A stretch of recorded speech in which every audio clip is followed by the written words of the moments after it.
생태마을에 노인대학이 많이 오거든요. 그리고 우리 이제 항아리가 거의 1000개 정도 돼요. 항아리가 1000개 정도 되는데 항아리는 열어보면 안 돼요.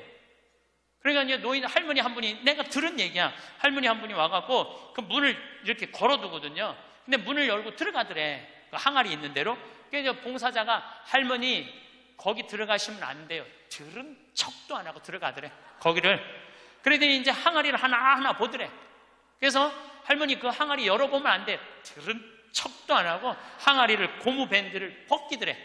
할머니 그 찍어 먹으면 안 돼요. 들은 척도 안 하고 찍어. 그 항아리 하나 200만 원인데 300만 원인데 그거 하나 저기 막 거기에 구데기 생기면 누가 책임질 건데. 예. 그래서 우리가 나이를 먹어가면 먹어갈수록 상식이 가득 차야 돼요. 나이가 먹을수록 어린아이가 돼가는 경우가 참 많아요. 김창린 필립보 신부님이 나하고 궁합이 제일 잘 맞았던 신부님이에요. 근데 이 신부님은 내가 신학생 때 별명이 호랭이 신부님이에요. 호랭이 신부님. 호랭이 신부님인데 얼마나 무서웠느냐 하면은 미사 딱 문 딱 잠궜어요. 미사 시작하면. 그리고 미사 때 움직이잖아요. 그 자리에서 쫓아냈어요. 나가라고. 미사 때 움직이면은 조금도 떠드는 걸 못 보셨어요. 조금만. 만약에 애가 뛰어다닌다 그럼 애 3살 4살도 욕을 바가지로 얻어먹어. 욕을. 그리고 그 엄마는 말할 것도 없고. 하면은 내가 그 신부님 철산성당 보좌신부로 있을 때인데 미사를 하는데 꼬마가 저 앞에서부터 오는 거야.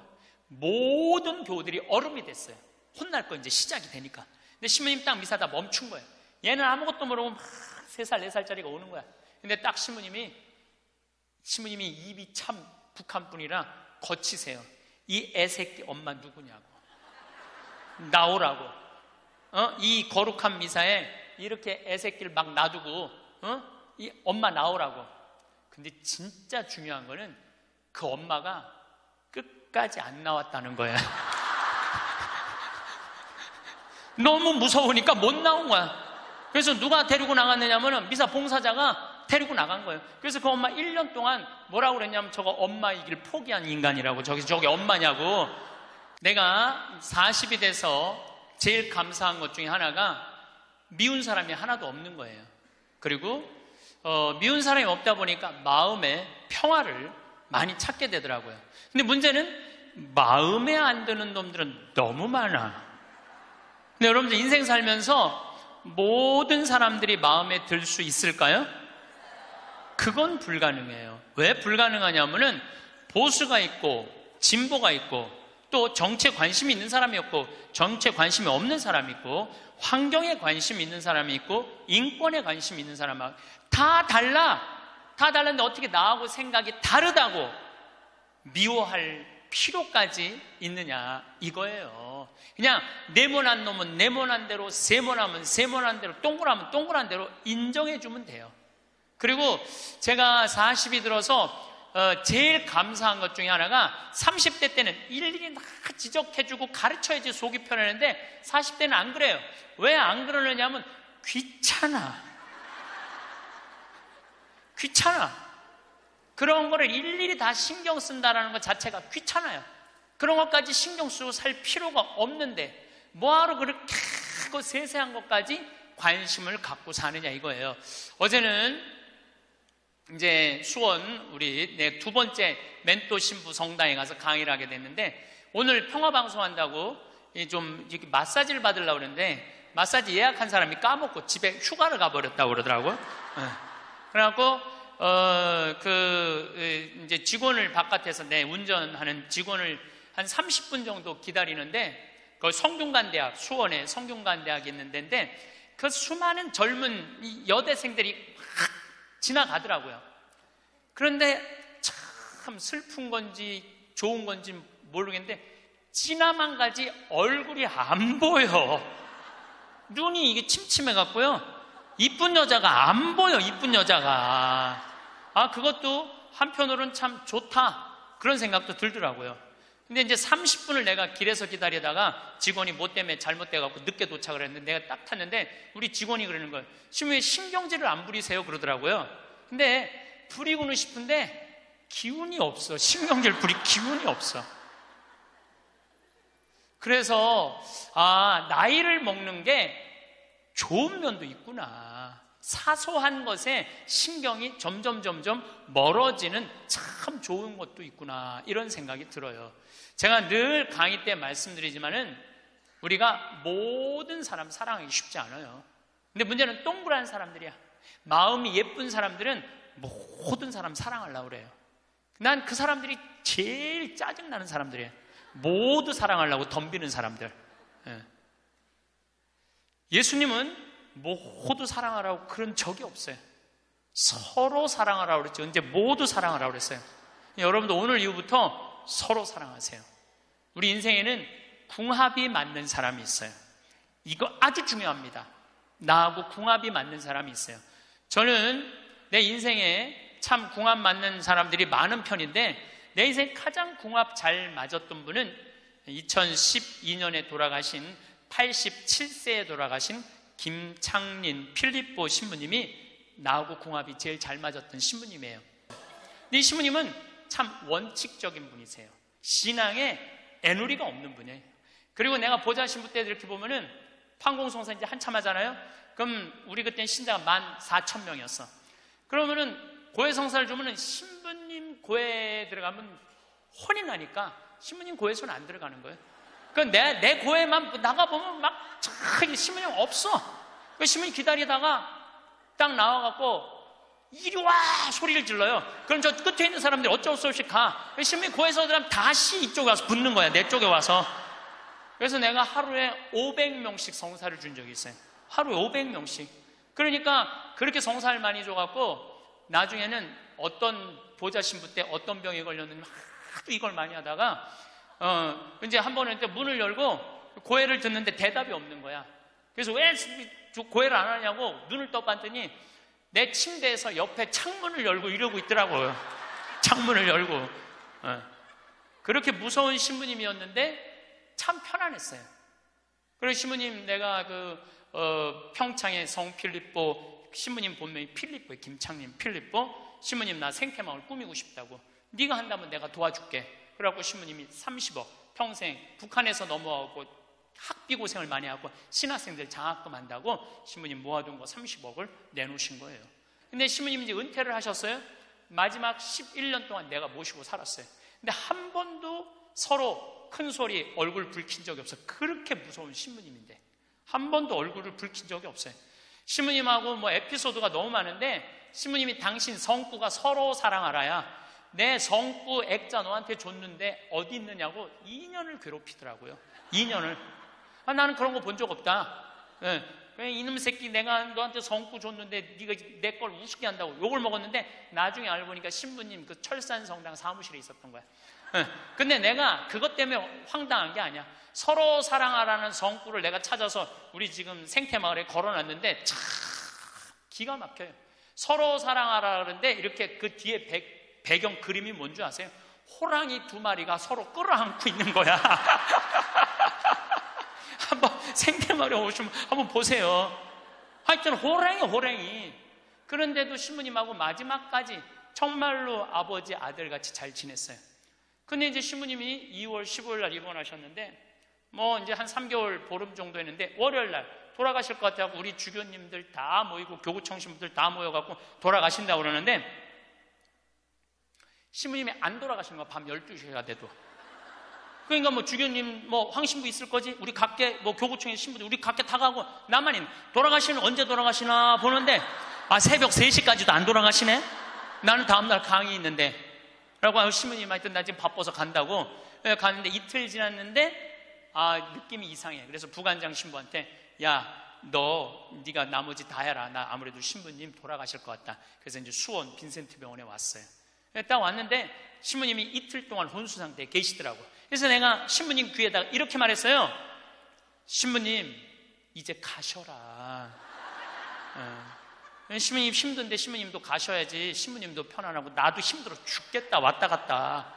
그랬는데 신부님이 눈을 딱 뜨는 거예요. 얼마나 놀랬는지 몰라요. 죽으라고 그러는데 눈 뜨니까 얼마나 내가 놀래. 그랬더니 그 신부님 모시는 자매가 그러더라고요. 부부가 아유 저거 보라고 이틀 동안 그렇게 많은 신부님들이, 그렇게 많은 그 은인들이, 지인들이 와서 신부님 눈 뜨라고 그래도 눈 한 번 안 뜨더니, 저 사랑하는 신부가 왔고 신부님 이제 가시라고 그러니까 눈 뜨는 거 보라고. 신부님 매일 저를 위한 미사를 하셨거든요. 매일매일. 네. 그래서 내가 이제 신부님한테 그랬죠. 신부님 평생에 내 바람막이 대주시고 나 행복하게 해줘서 너무너무 감사하다고. 나는 사제 생활은 정말로 반은 신부님 때문에 행복하게 살았다고. 여기 이제 내가 그날 다 오라고 그랬거든요. 신부님 지인들 다 눈 한번 마주치라고. 신부 눈 다 마주치시더라고요.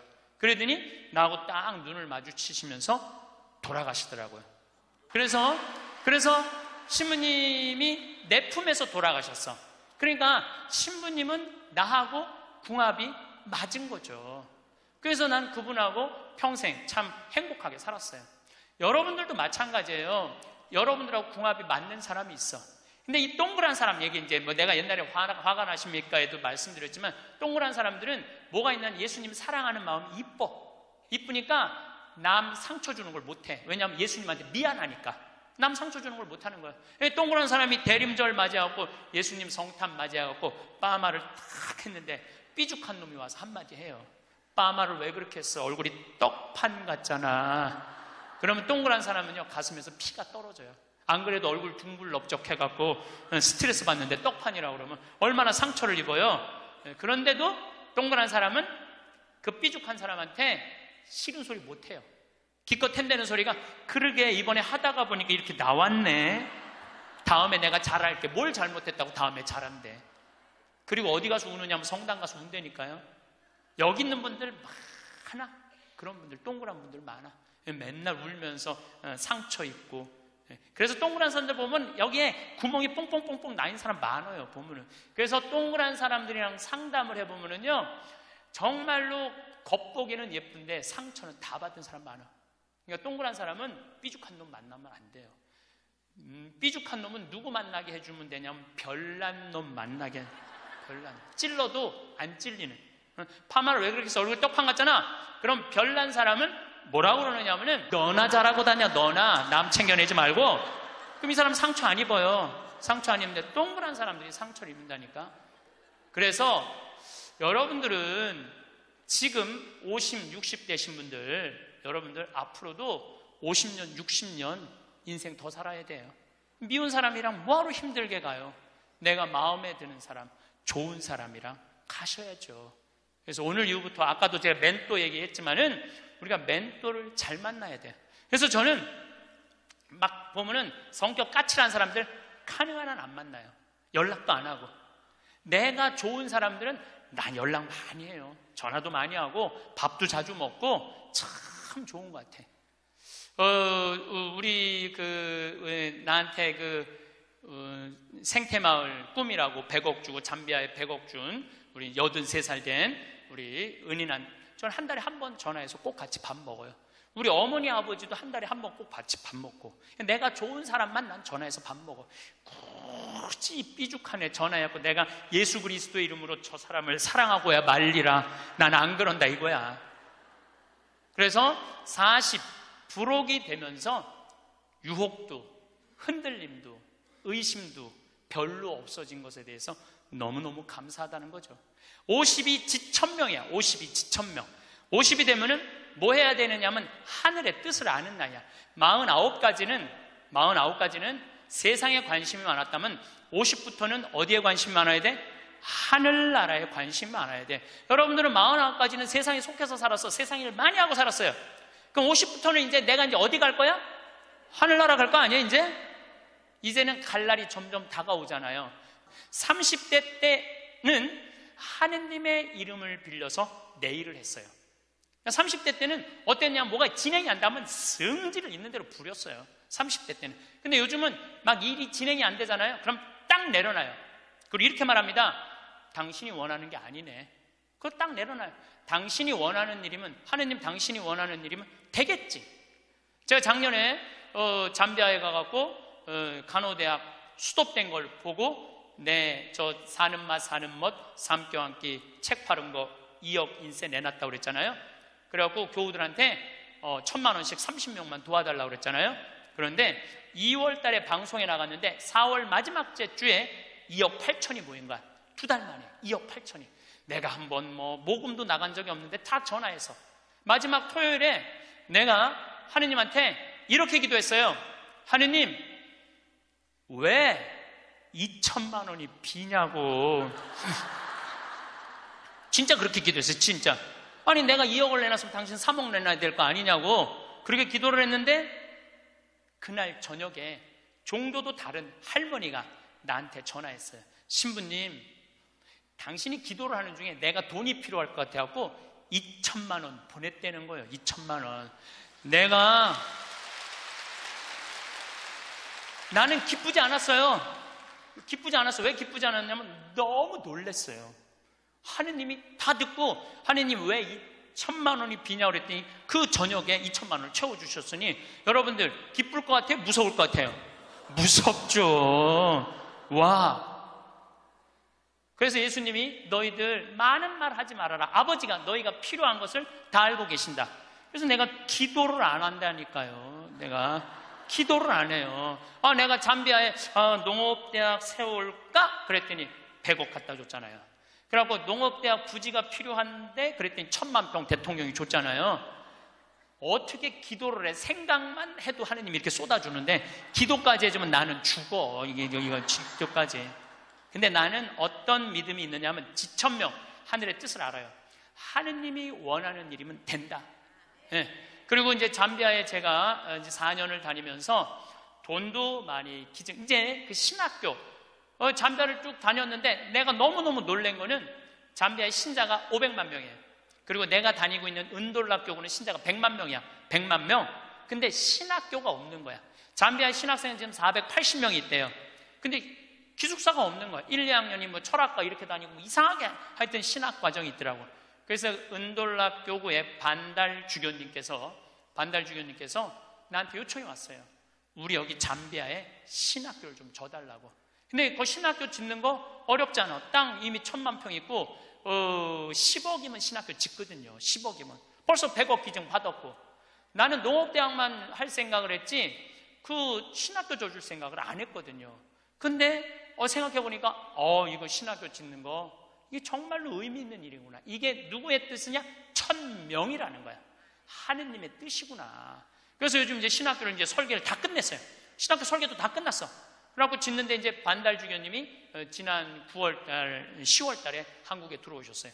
근데 또 마침 우리 수원교구의 이용훈 주교님께서 그러면은 저도 그렇죠.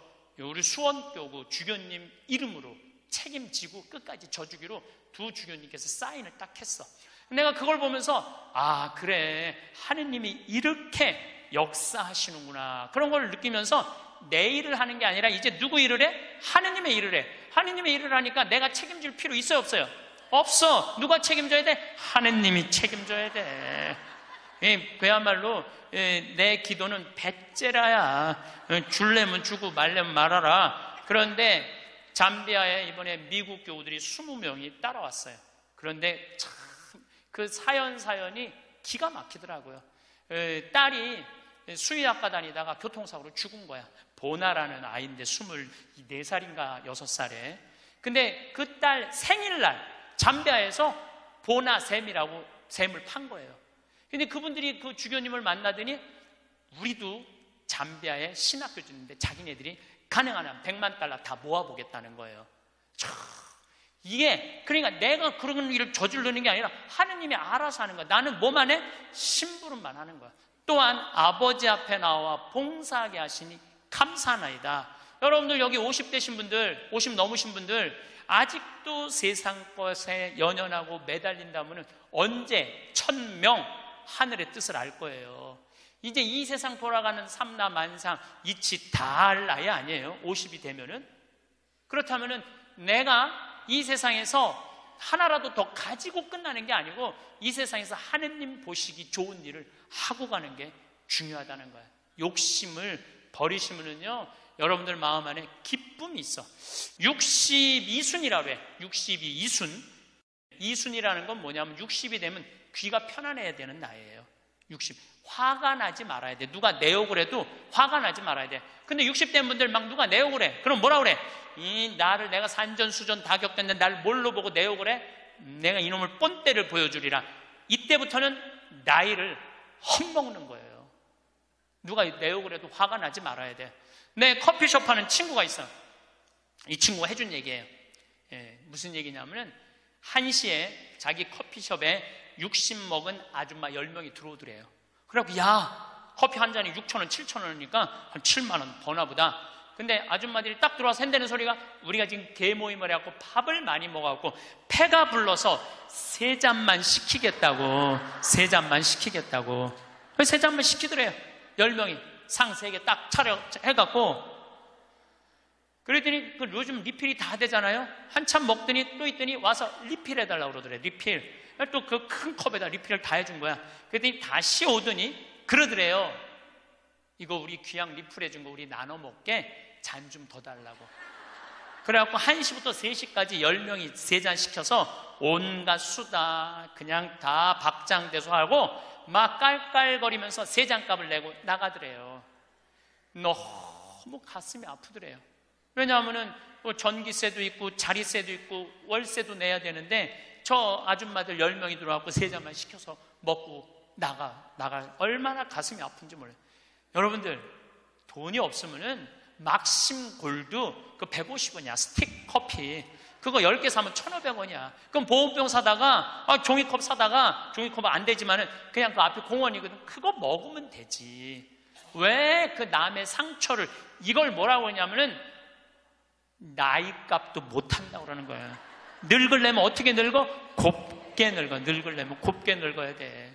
나이를 먹으려면은 제대로 먹어야 된다는 거예요. 나는 그래서 우리 직원들 장 보러 나갈 때 절대 못 깎게 해요.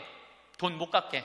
그거 300원, 400원 깎아서 뭐해? 우리 직원이 지난번에 그러더라고. 자기가 저기 호박을 20개 사는데 한 푼도 안 깎길래 하나 더 얹어주더래. 더 얹어주길래 이거 우리 신부님이 깎지 말라고 그런다고. 깎지 말란다고 그래. 나도 농사 짓는 사람이라요. 참 그 농사가 얼마나 어려운데. 할머니들이 두릅 따 갖고 나오고 쑥해 갖고 나오는 거 300원 깎는다, 200원 깎는다 그러다 안 깎아주면 또 그냥 건너갖고 사고 돌아다니면서 상처는 다 주고 다녀. 그리고 나 돈 아꼈다고. 참. 그 정도로 200원, 300원 깎고 돈 아낄 정도로 돈이 없으면은 그냥 집에 가만히 앉아 있어. 돌아다니지 말고. 예. 그래서 나이값을 해야 된다는 거예요. 나이값. 늙으려면 어떻게 늙어? 곱게 늙어야 돼. 늙으려면. 그리고 60이 되면은 이순이라는 게 뭐냐면은 누가 내 욕을 해도 화가 나지 말아야 되는 것뿐만 아니라 이해 안 되는 게 없어야 돼요. 삼라만상 우주, 아까 1000명이라고 그랬잖아요. 1000명 안에는 우주 만물의 조화까지 다 알아야 돼. 그 60이 되면은 이해 안 되는 게 없어야 돼. 내가 60대신 분 중에 너무너무 멋있는 분 한 분을 알고 계세요. 난 그분 지금 얼굴도 본 적이 없는 분이에요. 얼굴도 본 적이 없는데 이분이 얼마나 멋있느냐 하면은 성모회장이래, 어느 정당에. 근데 내 후배 신부 중에 하나가 5년 전에 옷을 벗었어요. 신학교 때 내가 굉장히 예뻐했던 아이인데 자기 기쁘지 않대. 사제로서 기쁘지 않대. 사제로서 기쁘지 않으니까 미사를 드릴 수가 없는 거예요.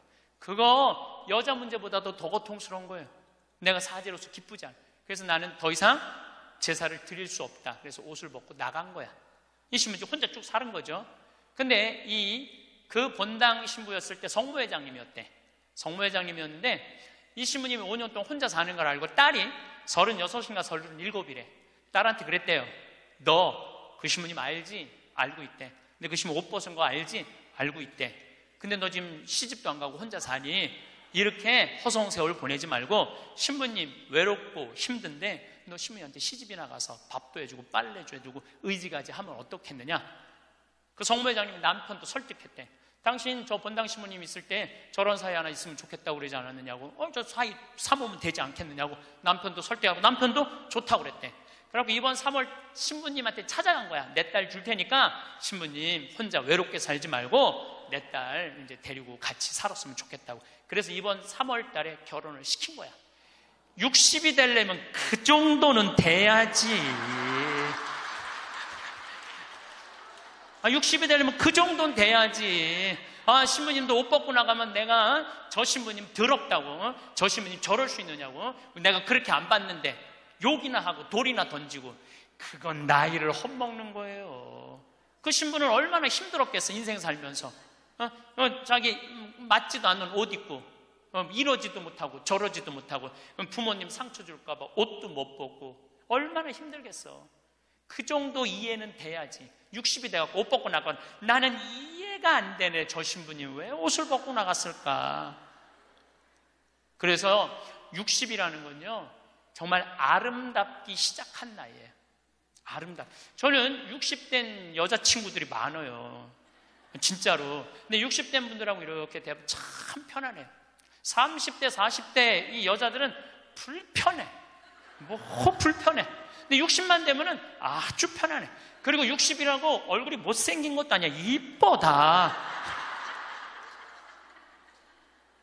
60은 내가 보기에는 아름답기 시작한 나이예요. 아름다운 모습으로 나이를 들어가는 것. 누가 뭐라 그래도 받아들이고 포용할 수 있는 따뜻한 나이가 저는 60이 아닌가 싶어요. 70이 종심소욕 불육이라고 그래요. 뭐라 그러면 70이면 마음을 따른, 욕구가 일어나는 마음을 따라도 법에 어긋남이 없는 나이야. 그러니까 내가 한 70 넘은 분이 내가 욕심껏 행동을 해도 그게 법에 어긋나지 말아야 돼. 다시 말해서 좀 쉽게 얘기하면 우리 천주교 교우들 알아듣기 쉽게 말하면 70에 내가 하는 행동이 하느님이 하는 행동하고 똑같아야 돼. 70은. 근데 70된 할머니들 막 잔치집에 갔는데 그냥 부친 게 맛있다고 꼬쟁이에 그 집에 부친 게 남든 모자라든 상관하지 않고 꼬쟁이에 싸갖고 막, 그게 이제 늙으려면 곱게 늙으려는 거예요. 그러면 안 된다는 거예요. 70. 불류구라는 게 뭐냐면 자야, 자. 예. 자가 넘침이 없는 거. 우리 요셉 성인을 의인이라고 그러죠? 왜 의인이라고 그러는지 아세요? 목수들은 자가 생명이에요. 그래서 길이가 정확해야 돼. 그래서 목수들은 재판할 때도 누구를 불러냐? 목수를 불러요. 목수를 불러갖고 이 사람이 정확하게 계산한 거냐? 누가 다 계산해줘? 목수들이 계산해줘서 그 의인이야, 의인. 그러니까 어긋남이 없는 거야, 어긋남이. 70이 되면은. 근데 70이 됐는데도 불구하고 욕심을 부리고. 난 70된 할머니들 싸우는 거 많이 봤어요. 근데 공자님이 73살까지 살다가 죽었어. 무슨 얘기냐면은 천지가 80이 넘게 사는데 70까지만 얘기를 하고 죽은 거야, 공자님이. 80은 어떻게 살으라고.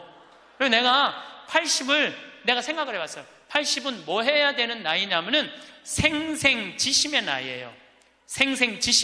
생생지심이라는 게 뭐냐면은 생명을 사랑하는 나이야. 80은 생명을 사랑하는 나이. 80까지 살면은 여러분들 감사하지 않아요? 감사하죠? 저는 46세 위암 수술을 하고 매년 가을마다 단풍 구경을 가요. 매년 셋째 주 월요일 날 우리 부관장 출신 신부들하고 단풍 구경을 가는데 너무너무 아름답더라고. 그때 내 기도문이 뭐냐면, 하느님, 올해도 단풍을 보게 해주셔서 감사합니다. 이렇게 아름다운 단풍을 보게 해주셔서 감사합니다. 근데 80이 된 분들은 단풍을 몇 번을 보는 거야? 80번을 보는 거 아니에요. 얼마나 감사해. 근데 80 먹은 할머니들 뭐 다리도 아프고 허리도 아프고 귀찮지. 근데 이렇게 말해요. 늙으면 죽어야 돼. 사는 게 귀찮아. 사는 게 재미가 하나도 없어. 내가 인생 살아보니까 믿을 놈 한 놈도 없어. 머리 검은 짐승한테는 잘해주는 게 아니야. 80 먹은 할머니가 이렇게 부정적인 얘기를 하면은요, 이 할머니는 인생을 실패한 할머니예요. 실패한 거 아니에요? 생명을 사랑하는 나이. 오늘도 이렇게 하루를 나한테 선물로 주신 하느님한테 감사하다고. 진달래를 보면 이번에도 한 번 더 이 아름다운 진달래를 보게 해주셔서 감사하다고. 단풍을 보면 이 아름다운 단풍을 한 번 더 보게 해주셔서 감사하다고. 살아있음에 대해서 감사하고.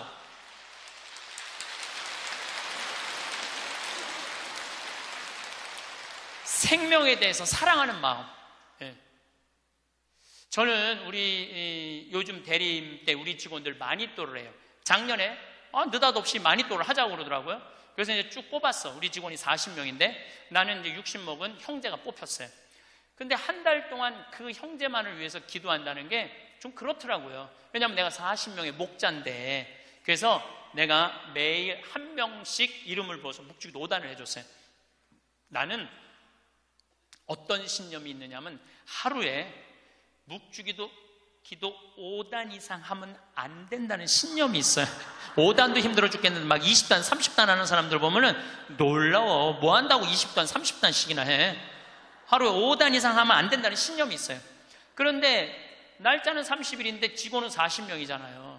그러니까 5단은 무조건 선물로 줘야 될 거 아니야. 하루에 10단을 하게 되더라고요. 그런데 하루가 너무 충만한 거야. 막 10단을 하니까 더 충만한 거야. 이거 봐라. 이 남을 위해서 기도하는 게 참 좋으네. 너무 좋더라고, 기도하는 게. 근데 다 못했어요. 신부님 미운 사람 없어요? 여러분들, 내 가슴이 얼마나 넓다고 미운 놈까지 다 고이 간직해야 돼? 그렇지 않아요? 여러분들, 미운 사람 꼭 가슴에 간직해야 돼요? 미운 사람 빨리 빼버리세요. 그리고 어떤 사람만 간직하면 돼? 좋은 사람, 소중한 사람만 하면은 그러게도 우리 인생은 벅차요. 근데 6.25 전쟁 똥구멍이 찢어지게 가난할 때 그때 내 돈 떼어먹고 도망간 놈, 내 상처 준 놈 그냥 기억할 필요가 뭐가 있냐 이거예요. 80이 돼서 이제까지 큰 사고 없이 6.25 넘어오고 그 힘든 거 다 넘어와서 지금 살면은 오늘 하루 밥 세 끼 먹으면 감사하면 돼요. 그래서 80 되신 분들은 입에서 뭐가 나와야 돼? 감사가 나와야 돼. 제가 자신 껴안기라는 주제로 이야기를 이제까지 했습니다. 여러분들, 나 자신을 껴안을 줄 알아야지, 나 자신을 껴안을 줄 알아야지 잘 살아요. 잘 살아야지 잘 죽을 수가 있어요. 그래서 15에 지우악하고, 30에 립하고, 40에 부록하고, 50에 지천명하고, 60에 이순하고, 70에 불류구하고, 80에 생생지심의 단계에 내가 갔는가? 이걸 물어보자는 거예요. 나는 지금 어떤 단계인가? 나는 뜻도 안 세운 거 아닌가? 뜻도 안 세우고 공부도 안 하고 또 내가 섰다면은 어떻게 살아가야 될 것인가? 쓴 사람으로서. 나는 정말로 욕심 없이 유혹받지 않고 악의 유혹을 받지 않고 정직하게 살아갈. 그리고 하늘의 뜻은 내가 알고 있는가? 하늘의 뜻은. 그리고 마음이 평화롭게 이순하고 있는가? 내가 하는 행동이 하느님이 하는 행동하고 똑같은가? 그리고 생명을 사랑하는 나인가? 그걸 알아야 돼. 그러면은 그런 정도의 사람이 되려고 그러면 공부해야 돼. 신부님, 저는요 신학교 공부했죠, 환경공학 공부했죠, 그 다음에 글 공부했어요. 그래서 저는 한국문인 회원이고 국제 팬클럽 회원이에요. 물론 우리 가톨릭 문인 회원이에요. 그래서 글 쓰는 공부 많이 했어요. 제가 잘났다는 게 아니고 끊임없이 공부하는 걸 게을리하면 안 돼요. 신부님은 팔자가 좋아갖고 대학 다니고 싶으면 대학 다니고, 대학원 다니고 싶으면 대학 다니고, 그 다음에 무슨 교수한테 글 배우고 싶으면 글 배우고. 신부님 팔자가 좋죠. 여러분들, 내가 팔자가 좋은 게 아니에요. 여러분들도 얼마든지 배울 수가 있어. 내가 지금 왜 이 핸드폰을 들고 왔다 갔다 하느냐면은 여기에 대학이 들어있어요. 여기 유튜브를 통해서 모든 교수들 강의를 다 들을 수 있어요. 주옥 같은 강의가 다 들어있어요. 역사를 배우고 싶으면 역사를 치면 나오고, 철학을 배우고 싶으면 철학을 나오고, 성서를 치면 성서가 나오고, 그냥 너무너무 많아. 여기 이 휴대폰에 이거 맨날 메시지하고 전화 받는 걸로 하지 말고, 신부님 이거 어떻게 찾아요? 손자들한테 해달라고 그래. 손자들한테 이렇게 얘기하세요. 그게 손자들 교육이에요. 얘야, 나 소크라테스 변론이라는 거 듣고 싶은데, 변론이라는 걸 듣고 싶은데 이거 좀 내가 누르면 바로 나오게 해줘라. 그럼 걔 그거 찾아서 걔도 공부해. 맨날 게임만 하다가 할머니가 이거 좀 깔아달라고 그러면 걔 기가 막히게 깔아줘요. 누르면 나와. 누르면 막 결국은 내가 서야 돼. 내가 깨우쳐야 돼. 배우고 익히니 이 또한 기쁘지 아니한가? 라는 우리 공자님 말씀대로 저는 여러분들이 공부했으면 좋겠어요. 공부를 하면은요, 소크라테스 말씀처럼 지식은 덕으로 가고 덕은 곧 행복으로 이어진다는 거예요. 그래서 우리 교우들 열심히 공부하셔서 조금 더 성숙한 사람으로 변화돼 나갔으면 좋겠어요. 오늘은 나이 들수록 외모가 중요한 이유에 대해 말씀드리겠습니다. 외모 관리도 부지런히 하셔서 품격 있는 노후 생활을 영위하시길 바랍니다. 부티보다 귀티나게 외모에도 신경 쓰라. 외모도 중요하고 실력도 중요하다. 나는 도덕적 문제와 관련해서는 사람들의 말을 크게 믿지 않는다. 교통신호를 지켜야 한다고 말은 하지만 실제 생활에서는 그렇게 하지 않는 사람들이 많기 때문이다. 말과 행동의 이중성이다. 이러한 이중성이 나타나는 것 중에 하나가 외모는 중요하지 않으며 마음이 중요하다는 말이다. 말은 그렇게 하면서도 외모를 본다. 중국 당나라의 관리 선발 기준이었고 조선시대의 인재 판별 기준이라는 신원서판에서도 외모가 첫째 조건이었다. 정신의학에서는 사람을 한 가지 면으로 판단하면 미숙하다고 본다. 그러나 이 세상은 사람을 외모로 판단하는 미숙한 환자들로 가득함을 명심하라. 바비 인형처럼 속이 텅 비어 있어도 예쁘면 뜨게 되고 가상의 인터넷 캐릭터 아바타를 치장하느라 정신없는 것이 이 세상이다. 나처럼 내 멋대로 하고 다녀도 아쉬울 것 없는 사람이 아니라면 신경을 써라. 일본의 야마다 오사무 역시 사람을 간파하는 기술에서 사람은 외관이 중요하다고 외친다. 외모 콤플렉스가 심하면 성형수술이라도 하라. 올 2월 21일자 월스트리트 저널에서 한국 여성들의 성형수술 풍조를 조롱하였다고 분개하는가. 웃긴 기사이다. 미국은 훨씬 더하다. 1996년 미국 격주간지 포춘은 미국 남성들이 외모에 쓰는 비용만 연 12조 원이라고 했다. 미국 피츠버그 대학 조사에 의하면 키가 188cm 이상인 남자들은 183cm 미만인 남자들보다 12.4% 더 많이 번다. 키높이 구두를 신어라. 94년 아메리칸 이코노믹 리뷰에 실린 연구조사에 따르면 능력이 같아도 잘생긴 사람은 못생긴 사람보다 임금을 10% 더 받는다. 똑같은 죄인일지라도 미녀는 무죄를 받을 확률이 더 높다는 미국 자료도 있다. 정신병동 같은 이 세상에서 살고 있는 한 변신하라. 의사 전달 효과 역시 55%는 몸짓 표정과 시선에 의존하며 38%는 목소리 톤에 그리고 7%만이 발표 내용에 의존한다고 한다. 머리 손질과 의상, 말투로도 당신은 변할 수 있다. 이때 부티를 내지 말고 귀티가 나도록 하라. 졸부처럼 돈과 상표만 걸치지 말고 귀족적 세련됨을 갖추라. 그것은 온몸에서 퍼져나온다. 전화 음성이나 운전 습관, 의상 코디에서도 귀티가 나오게 하라. 그것이 진짜 매력이다. 외모가 주는 이점은 남들보다 앞선 출발선에 설 수 있다는 것이다. 물론 당신을 질주하게 하는 것은 궁극적으로 실력이다. 외모만 믿고 능력 개발을 등한시하면 생명이 결코 길지 않다. 외모에 자신이 전혀 없다고 그렇다고 좌절하지 말고 실력을 2배로 길러라. 이 세상은 당신이 넘어지면 잔인하게 짓밟고 지나가지만 당신에 일어서면 우러러 본다는 사실을 명심하라. 찰스 왕세자가 왜 젊고 아름다운 다이애나를 좋아했다가 턱주름 가득한 파커볼스를 사랑하는지도 한 번쯤 생각해보라. 빨리 부자가 되려면 부자들 마음을 읽어라.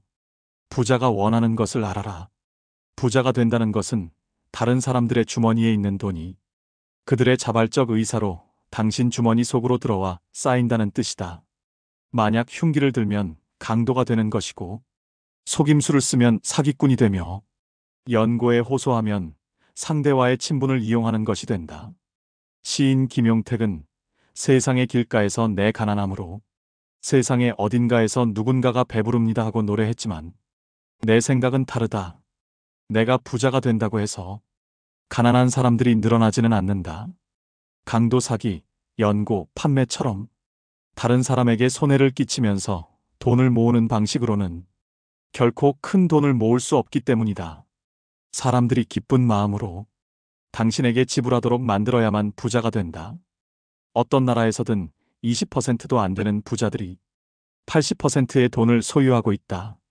빨리 부자가 되려면 부자들과 주머니를 공유하는 방법이 좋다.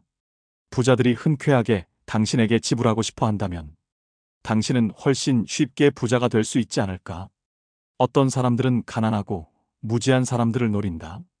가난한 자들에게 이상한 건강식품을 고가로 팔거나 사기성 투자를 유도하여 돈을 벌려는 사람들이여. 벼룩의 간을 빼먹는 짓은 하지 말라. 그래 보았자 벼룩의 간을 먹은 벼룩밖에 안 된다. 어쩌다 사업이 잘 된다 해도 악질 사장 물러나라는 직원들의 비난을 피하기 힘들다. 부자들과 주머니를 공유하고 싶다면 그들의 마음을 알아야 한다. 부자들이 원하는 것은 무엇일까? 가난한 동네에서는 땅 모양이나 전망 일조권이 문제가 되지 않는다. 먹고 살기 바쁜데 가격이 싸고 방을 많이 만들 수 있다면 최고다. 부자 동네에서는 얼마나 집의 모양이 잘 나오고 이웃에는 누가 살고 있으며 햇볕이 잘 들고 전방이 좋은지 등이 중요시된다. 같은 크기의 대형 아파트라고 할지라도 작은 평형이 섞여 있으면 가격이 낮게 형성된다. 그저 강이 보인다는 이유 하나만으로도 몇억 원을 더 지불하는 사람들이 부자들이다. 이처럼 실용성이 아닌 다른 요소들이 가격을 결정한다. 한때 일본 자동차들은 고급차로서의 이미지가 없었다. 약 15년 전 토요타 자동차의 회장은 젊은 엔지니어 10명을 뽑아서 특명을 내린다. 앞으로 1년간 미국에 가서 놀아라. 회사에서 준비한 호텔은 보통의 일본인들은 꿈도 꾸지 못할 최고급이었고 음식이나 자동차도 최고급이었다. 그들이 1년을 호합한 생활을 하며 놀고 오자 회장이 말했다. 이제 백만장자가 어떻게 사는지 알았는가? 그 백만장자들이 타고 싶어할 차를 만들어라. 이렇게 해서 등장한 렉서스는 미국의 고급차 시장에서 데이트를 친다. 부자들이 원하는 것을 알아라. 당신이 부자가 아니라면 부자들은 당신이 먹어본 음식, 당신이 받아온 서비스와 당신이 느끼는 기분, 그 이상을 이미 경험한 사람들이다. 당신에게 괜찮아 보이는 수준 정도라면 그들이 지갑을 열 까닭이 없다. 목돈 빌려줄 땐 친구라도 냉철하게. 나는 내게 무엇인가 팔러 오는 친구들에게 물건을 산 적이 거의 없다. 친구를 돕는다고 내게 필요 없는 물건을 사게 되면 그 물건을 볼 때마다 속상해진다. 내게 필요한 물건일지라도 다른 곳에서 더 싸게 살 수 있는 물건을 친구를 돕는다는 미명하에 구입하게 되면 그 친구는 자신이 경쟁력이 없음을 계속 인식하지 못할 것이고 나는 현명하지 못한 구매를 한 것이 되고 만다. 내가 택한 대안은 형편이 어려운 친구에게 물건 판매 수당 이상의 현금을 주는 것이었는데 보통 100만 원이었다. 조건은 나중에 돈을 벌면 다른 어려운 친구를 도우라는 것이다. 대신 나는 밥 한 끼도 사주지 않는다. 문제는 목돈을 빌려달라는 경우다. 친구와는 돈 거래를 하지 말라고 하지만 살다 보면 돈 거래가 없을 수 없다. 20대의 돈 거래는 액수는 작으나 친구를 가려내는 시금석이 되기에 나는 권장한다. 20대의 친구에게 몇십만 원을 잃었다면 40대에 몇천만 원을 잃을 뻔한 것을 액땜한 것이다. 나는 처음에 동창들에게 그냥 빌려주었으나 도망가는 친구가 생기면서 생각이 바뀌었다. 우선은 재산 상태와 수입 및 부채 현황, 상환 계획을 상세히 적으라고 한다. 지갑 속에 신용카드가 많거나 카드 사용 내역에서 소비성 지출이 많으면 반드시 담보를 요구한다. 사업가 친구인 경우에는 회사의 격리 자료들을 세무조사하듯이 본다.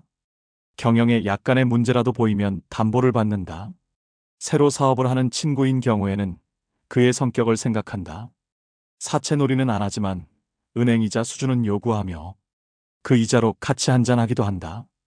그 어떤 친구가 부탁을 해도 보증은 함부로 서지 말고 아무리 이자가 많아도 가진 재산의 상당액을 어느 한 친구에게 몰아서 빌려주지는 말라.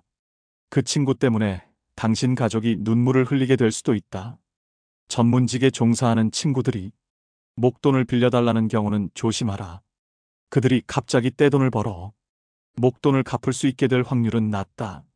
부득불 큰 돈을 빌려줄 경우에는 부동산 담보를 받아라. 그 담보물의 선순위 관리자들이 많다면 당신 돈은 사라질 확률이 크다. 약속어음 공증을 받으면 좋지만 친구에게 재산이 없으면 월급을 차압할 정도인데 다른 친구들이 친구에게 너무한다고 당신을 욕할지도 모른다. 친구가 급히 큰 돈을 빌려달라고 할 때는 그가 설명하는 말을 절대로 액면 그대로는 믿지 말라. 그가 거짓말을 하는 것이 아니라 그의 상황이 거짓말을 낳는다. 친구를 믿는 것은 좋지만 친구가 처한 상황은 믿지 말라. 그 친구도 미래 상황은 모른다. 고의적인 경우도 있겠지만 많은 경우에서는 친구가 속이는 것이 아니라 그의 미래 상황이 당신 돈을 못 갚게 만들며 우정도 버리게 함을 명심하라. 친구로부터 빌린 돈을 못 갚았다고 절대 자취를 감추지 말라. 연락이 두절되면 곧 소문이 퍼지게 되고 당신이 빚지지 않은 친구들마저 등을 돌린다. 당신에게는 업계에 친구가 많다고 적이 없다고 그것을 자랑하지 말라. 그것은 곧 모든 사람들이 당신을 대단치 않게 여긴다는 뜻일 수도 있고 경쟁 대상도 안 되는 만만한 사람이라는 뜻일 수도 있다. 세이노가 목숨 걸고 지켰던 3가지 원칙. 첫째, 편협한 사람이 되지 마라. 노력이란 당신이 좋아하는 것을 더 많이 하는 것이 아니라 당신이 하기 싫은 것을 더 많이 하는 것을 의미한다. 그렇다. 노력이란 싫어하는 것을 더 열심히 하는 것이다. 좋아하는 것을 더 열심히 하는 것은 노력이 아니라 취미 생활일 뿐이다. 기회는 모두에게 제공되지만 그 보상은 노력 여하에 따라 차등적으로 이루어짐을 명심하라. 책을 읽으면 똑똑해진다고 생각하겠지만 편향된 책만 읽는다면 그냥 더 편협한 사람이 될 뿐이다. 하기 싫은 일을 하지 않아도 마찬가지이다. 처음부터 거창할 필요는 없다. 일단 시작하라. 둘째, 지금 모습으로 미래를 단정짓지 마라. 지금 상황이 이러하므로 5년 후, 10년 후에도 이러할 것이기에 희망이 없다고 단정짓는 것은 옳지 않다. 점쟁이도 자신의 미래를 모르는데 어떻게 감히 신의 영역의 미래를 스스로 투시하고 미리 계산할 수 있단 말인가. 부자가 되려면 미래방 정식에 지금 처지를 대입하면 절대 안 된다. 내 월급으로는 평생 서울에 집 한 채 못 사겠네. 이렇게 단정짓지 마라. 부자가 되려면 현재로 미래를 단정짓는 게 아니라 원하는 미래로 나를 맞춰 나가야 하는 것이다. 그리고 진짜 부자들의 생각과 마음을 배워라. 부자는 돈독이 올라서 부자가 된 사람들이 아니다. 어떤 일을 하든 간에 시간과 노력을 아낌없이 투자하여 다른 사람들보다 경쟁력을 가질 때 부자가 태어나는 것이다. 그들은 그 과정에서 환희를 느끼며 살아온 사람들이며 당신의 생각과는 달리 전혀 불행하지도 않고 도둑놈도 아니다. 노력한 만큼 보상받는 게 세상의 이치이다. 부자가 되려면 돈을 쉽게 얻길 바라는 도둑놈 신보부터 버려야 한다. 셋째, 원인은 자신에게서 찾아라. 실패한 자들의 핑계는 길고 긴 레퍼토리를 이룬다. 명심하라. 성공한 자들은 어떤 일이 잘못되면 그 책임과 원인을 자신에게서 찾는다. 절대 세상 속에서 핑계를 찾지 않는다는 말이다. 지금의 실패를 남 탓으로 돌리는 사람은 다음에도 남에 의해서 똑같은 실패를 겪게 될 것이다. 남 탓을 한다는 건 다른 사람이 나의 인생을 결정한다고 인정한 것이다. 내 인생을 남에게 휘둘리지 마라. 일어난 문제가 나의 책임일 때 그 문제를 해결할 수 있는 것이다. 천재들의 이야기에 주눅들 필요는 없다. 돈을 번다는 것은 다른 보통 사람들과의 게임이지 당신보다 크게 잘난 사람과의 게임이 아니다. 그저 우리는 우리가 속한 분야에서 다른 보통 사람들과 경쟁하여 이기면 되는 것일 뿐이다. 그들이 놀 때 놀지 말고 그들이 잠잘 때 덜 자고 그들이 쓸 때 덜 쓰며 경쟁력을 기르고 목돈을 준비하라. 그 후에 기회를 찾아라. 다들 부자가 되면 좋겠다고 말은 하지만 정말 부자가 되려고 노력하는 사람들은 없다. 내가 어느 직원을 사람 하나는 좋다고 말한다면 그가 일은 지독히 못한다는 뜻이다. 76세 고령의 경영자 호리바 마사오 역시 일 잘하는 사람, 일 못하는 사람에서 적이 없는 사람을 무능의 대명사로 부른다. 예수에게도 적이 무수히 많았다. 승자에게는 적이 많고 패자에게는 친구가 많은 법이다. 어느 나라에서 정치나 경제가 제대로 굴러가지 못한다면 그 이유는 정치인들이 적을 만들지 않으려고 하고 인기와 영합하여 욕을 먹으려 들지 않기 때문이다. 말이 통하지 않을 땐 침묵하라. 말이 통하지 않는 사람이 있음을 인정하라. 살다 보면 여러 가지 갈등으로 인해 마주치기조차 싫은 사람들이 주변에 생기게 마련이다. 이런 경우 서로가 마음을 열고 대화를 해야 한다고 말하지만 아무리 얘기를 나눠도 매듭이 풀리지 않거나 대화 자체가 이루어질 수 없는 경우가 발생한다. 왜 이런 상황이 발생하는 것일까? 인간관계에서 갈등이 생겼을 때 사람들의 반응을 나는 4가지 유형으로 구분한다. 첫째는 갈등이란 있을 수 없다고 생각하는 형이다. 문제 자체를 없었던 것으로 하자고 하면서 좋은 게 좋은 거 아니냐는 식으로 덮어버리려고 한다. 대부분의 문제를 사소하다고 여기고 보다 더 큰 명분, 이를테면 화합, 사랑, 애국 같은 명제 밑에 모이라고 한다. 싸운 학생들을 억지로 악수하게 하는 선생도 이 경우에 속한다. 부모는 자식들 간의 갈등을 주로 이런 식으로 해결하려고 한다. 표면적으로는 갈등을 제거한 듯 보이지만 안에서는 계속 골마간다. 둘째는 문제의 본질과는 상관없는 권위나 지위에 의존하는 형이다. 문제를 일으킨 사람이 윗사람일 경우 주로 나이가 몇 살이냐, 어떻게 대들 수 있느냐는 식으로 말한다. 아랫사람이 잘못을 저질러 윗사람에게 야단을 맞았을 때 어떻게 그렇게 비인간적으로 야단칠 수 있느냐는 식으로 윗사람을 오히려 비난하는 경우 역시 이 부류에 속한다. 여자와 싸우다가 여자가 왜 그래라며 윽박지르는 남자들도 이 부류이다. 셋째는 다른 사람들에게 호소하는 형이다. 이런 사람들은 평상시에는 당사자에게 태연하게 행동하면서도 다른 사람들에게 자기 하소연을 늘어놓는데 오해와 과장 축소나 은폐, 모함이 따른다. 그러나 나중에 무슨 말을 했었는지도 제대로 기억을 못하거나 딱 잡아뗀다. 당사자와 직접 이야기하는 경우는 드물며 오해가 풀어져도 사과하거나 반성하지 않는다. 다중인격적인 면모를 갖고 있으며 가장 멀리해야 할 대상에 속한다. 넷째는 책임을 밝히려고 하는 형이다. 보통 사람들은 입으로 직접 거론하기 힘들어하는 것들도 거침없이 끄집어내어 밝히고자 한다. 연장자들을 당황하게 만들며 상대방에게 서운한 혹은 괘씸함을 안겨주기도 한다. 자기 주관에 따른 이분법적 사고가 강하다. 자식에게 우리 대화하자고 해놓고 자식이 무슨 말을 하면 오히려 야단을 치고 그래서 자식이 침묵하면 이제는 말을 안 한다고 야단치는 부모도 이 유형에 속한다. 이러한 유형들은 누구에게나 조금씩 섞여 있으나 갈등이 발생하게 되면 어느 한 유형이 집중적으로 표출된다. 갈등에 대한 유형들이 서로 다를 경우에는 어느 한쪽이 백기를 들어야 화해가 이루어지지만 표면적인 것에 불과하다. 누군가와 갈등이 있다면 자신과 상대방의 논리 유형을 파악하라. 서로 다른 유형이라면 차라리 더 이상 만나지 말거나 그것이 어려우면 침묵하는 것이 서로를 위해 좋다. 당신에게는 당연한 말이 상대에게는 전혀 그렇지 않기 때문이다. 말이 통하지 않는 사람이 있음을 인정하며 살자는 말이다. 세이노의 성공담. 이생망이라는 단어가 있다. 이번 생은 망했다라는 뜻이다. 정말 그럴까? 노후력은 정말 개소리일까? 중산층 이하의 가정에서의 자녀들이 자신들의 처지를 부잣집 자녀들과 비교하면 그럴 수 있다. 가난한 집 자녀들의 경우에는 더더욱 그럴 수 있다. 그런데 잠깐만. 어느 시대이건 빈민층과 서민층, 부유층은 동시에 존재하여 왔다. 그리고 가난한 자도 부자도 계속 새로 생겨났다. 졸부 흉내내지 말고 먼저 목돈부터 모아라.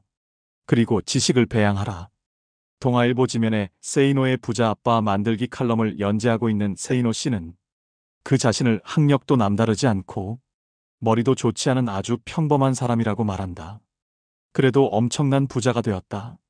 그는 돈을 버는데 굳이 똑똑한 사람들과 경쟁할 필요가 없다며 아주 평범한 사람들보다 약간 생각만 달리하면 큰 부자가 될 수 있다고 말한다. 그가 굳이 필명을 고집하고 자신을 드러내지 않는 것은 IMF 사태 직후 뭐 언론에 당당하게 외제차를 몰고 다닌다고 말한 이후 온갖 협박 전화를 받고 아이들 학교에서도 문제가 됐기 때문이라며 사람들의 의식부터 바뀌어야 돈을 벌 수 있고 사회 풍토가 바뀌어야 부자 나라가 될 수 있다고 강조한다. 돈 버는 노하우가 언제 어떻게 해서 보이기 시작했는가? 처음에는 그저 돈만 쫓아다녔다. 사람들을 만나면 그저 내 호주머니를 불려줄 수단으로 생각했다. 그것이 잘못이었다. 나부터도 나를 어떤 수단으로만 보는 장사꾼에게 물건을 살 마음은 생기지 않으니까. 돈을 번다는 것은 다른 사람들의 호주머니 속에 있는 돈이 그 사람의 자발적인 의사로 내 호주머니로 옮겨지는 것이다. 그러기 위해서는 먼저 고객의 불편함을 파악하고 정말로 섬기는 자세가 필요하다. 양반 정신을 버리고 머슴 정신을 가지면 된다. 사람들이 돈을 벌지 못하는 이유는 머슴 정신이 없기 때문이다. 아울러 철저한 신용을 다져나가고 약속을 이행했다. 약속을 지키느라 손해를 본 적이 한두 번이 아니다. 강의용 음향기기 설치 사업을 시작했을 때의 일이다. 사업 시작 첫 해에 수해가 났다. 다른 사람들 같으면 천재지변이므로 책임이 면제된다고 주장하겠지만 나는 무료로 다 수리해 주거나 신품으로 바꾸어 주었다. 몇 천만 원의 손해가 났지만 바로 이 고객들이 모두 나의 영업사원처럼 선전을 해주는 바람에 1년 후에는 수억 원을 벌 수 있었다. 또 품질을 남들보다 10%만 더 좋게 하면 가격은 몇십 % 더 받을 수 있다. 국산 만년필과 몽블랑 만년필을 비교해보라. 품질이 100배 더 좋아서 가격이 100배 더 비싼 것은 아니다. 아울러 경쟁이 치열한 쪽에는 전혀 가지 않았다. 이른바 멋있고 폼나는 분야에는 똑똑한 사람들이 많이 들어와 같이 싸우기 때문에 보통 사람들은 언제나 패자가 되고 만다.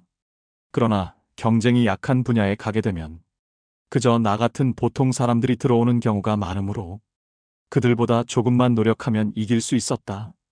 평범한 사람들이 부자가 될 수 있는 가장 중요한 방법과 마인드는 무엇인가? 졸부 흉내를 내지 마라. 기름값이 조금만 올라도 허리띠를 졸라매야 하는 상황이라면 기름값이 쌀 때 미리 졸라매며 살아야 한다. 그렇게 목돈을 만들어 놓아야 한다.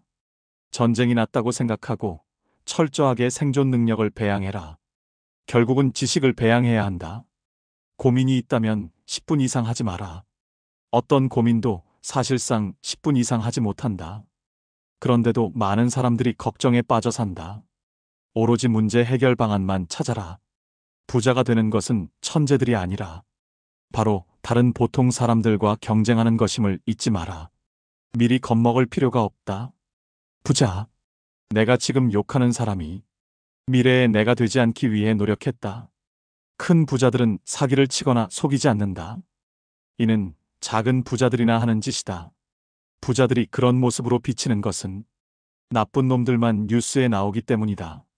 반대로 뉴스에 나오는 가난한 자들이 저지르는 범죄를 보면 가난한 자들은 모두 나쁜 놈이라는 말도 성립하게 된다.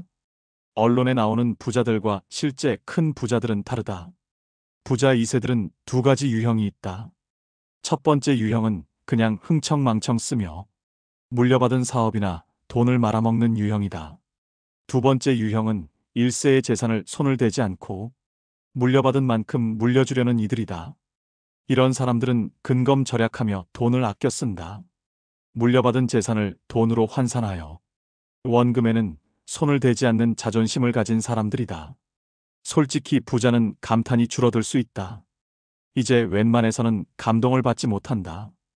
그랜드 캐니언도 경비행기로 관광을 하고 알래스카도 갔고 희망봉에서 일출을 보고 나니 웬만한 곳에서는 감동을 받지 못한다. 200억을 내고 우주여행을 가는 부자의 심정이 이해가 간다. 부자의 안 좋은 습성은 자연을 자꾸 끌어온다는 것이다.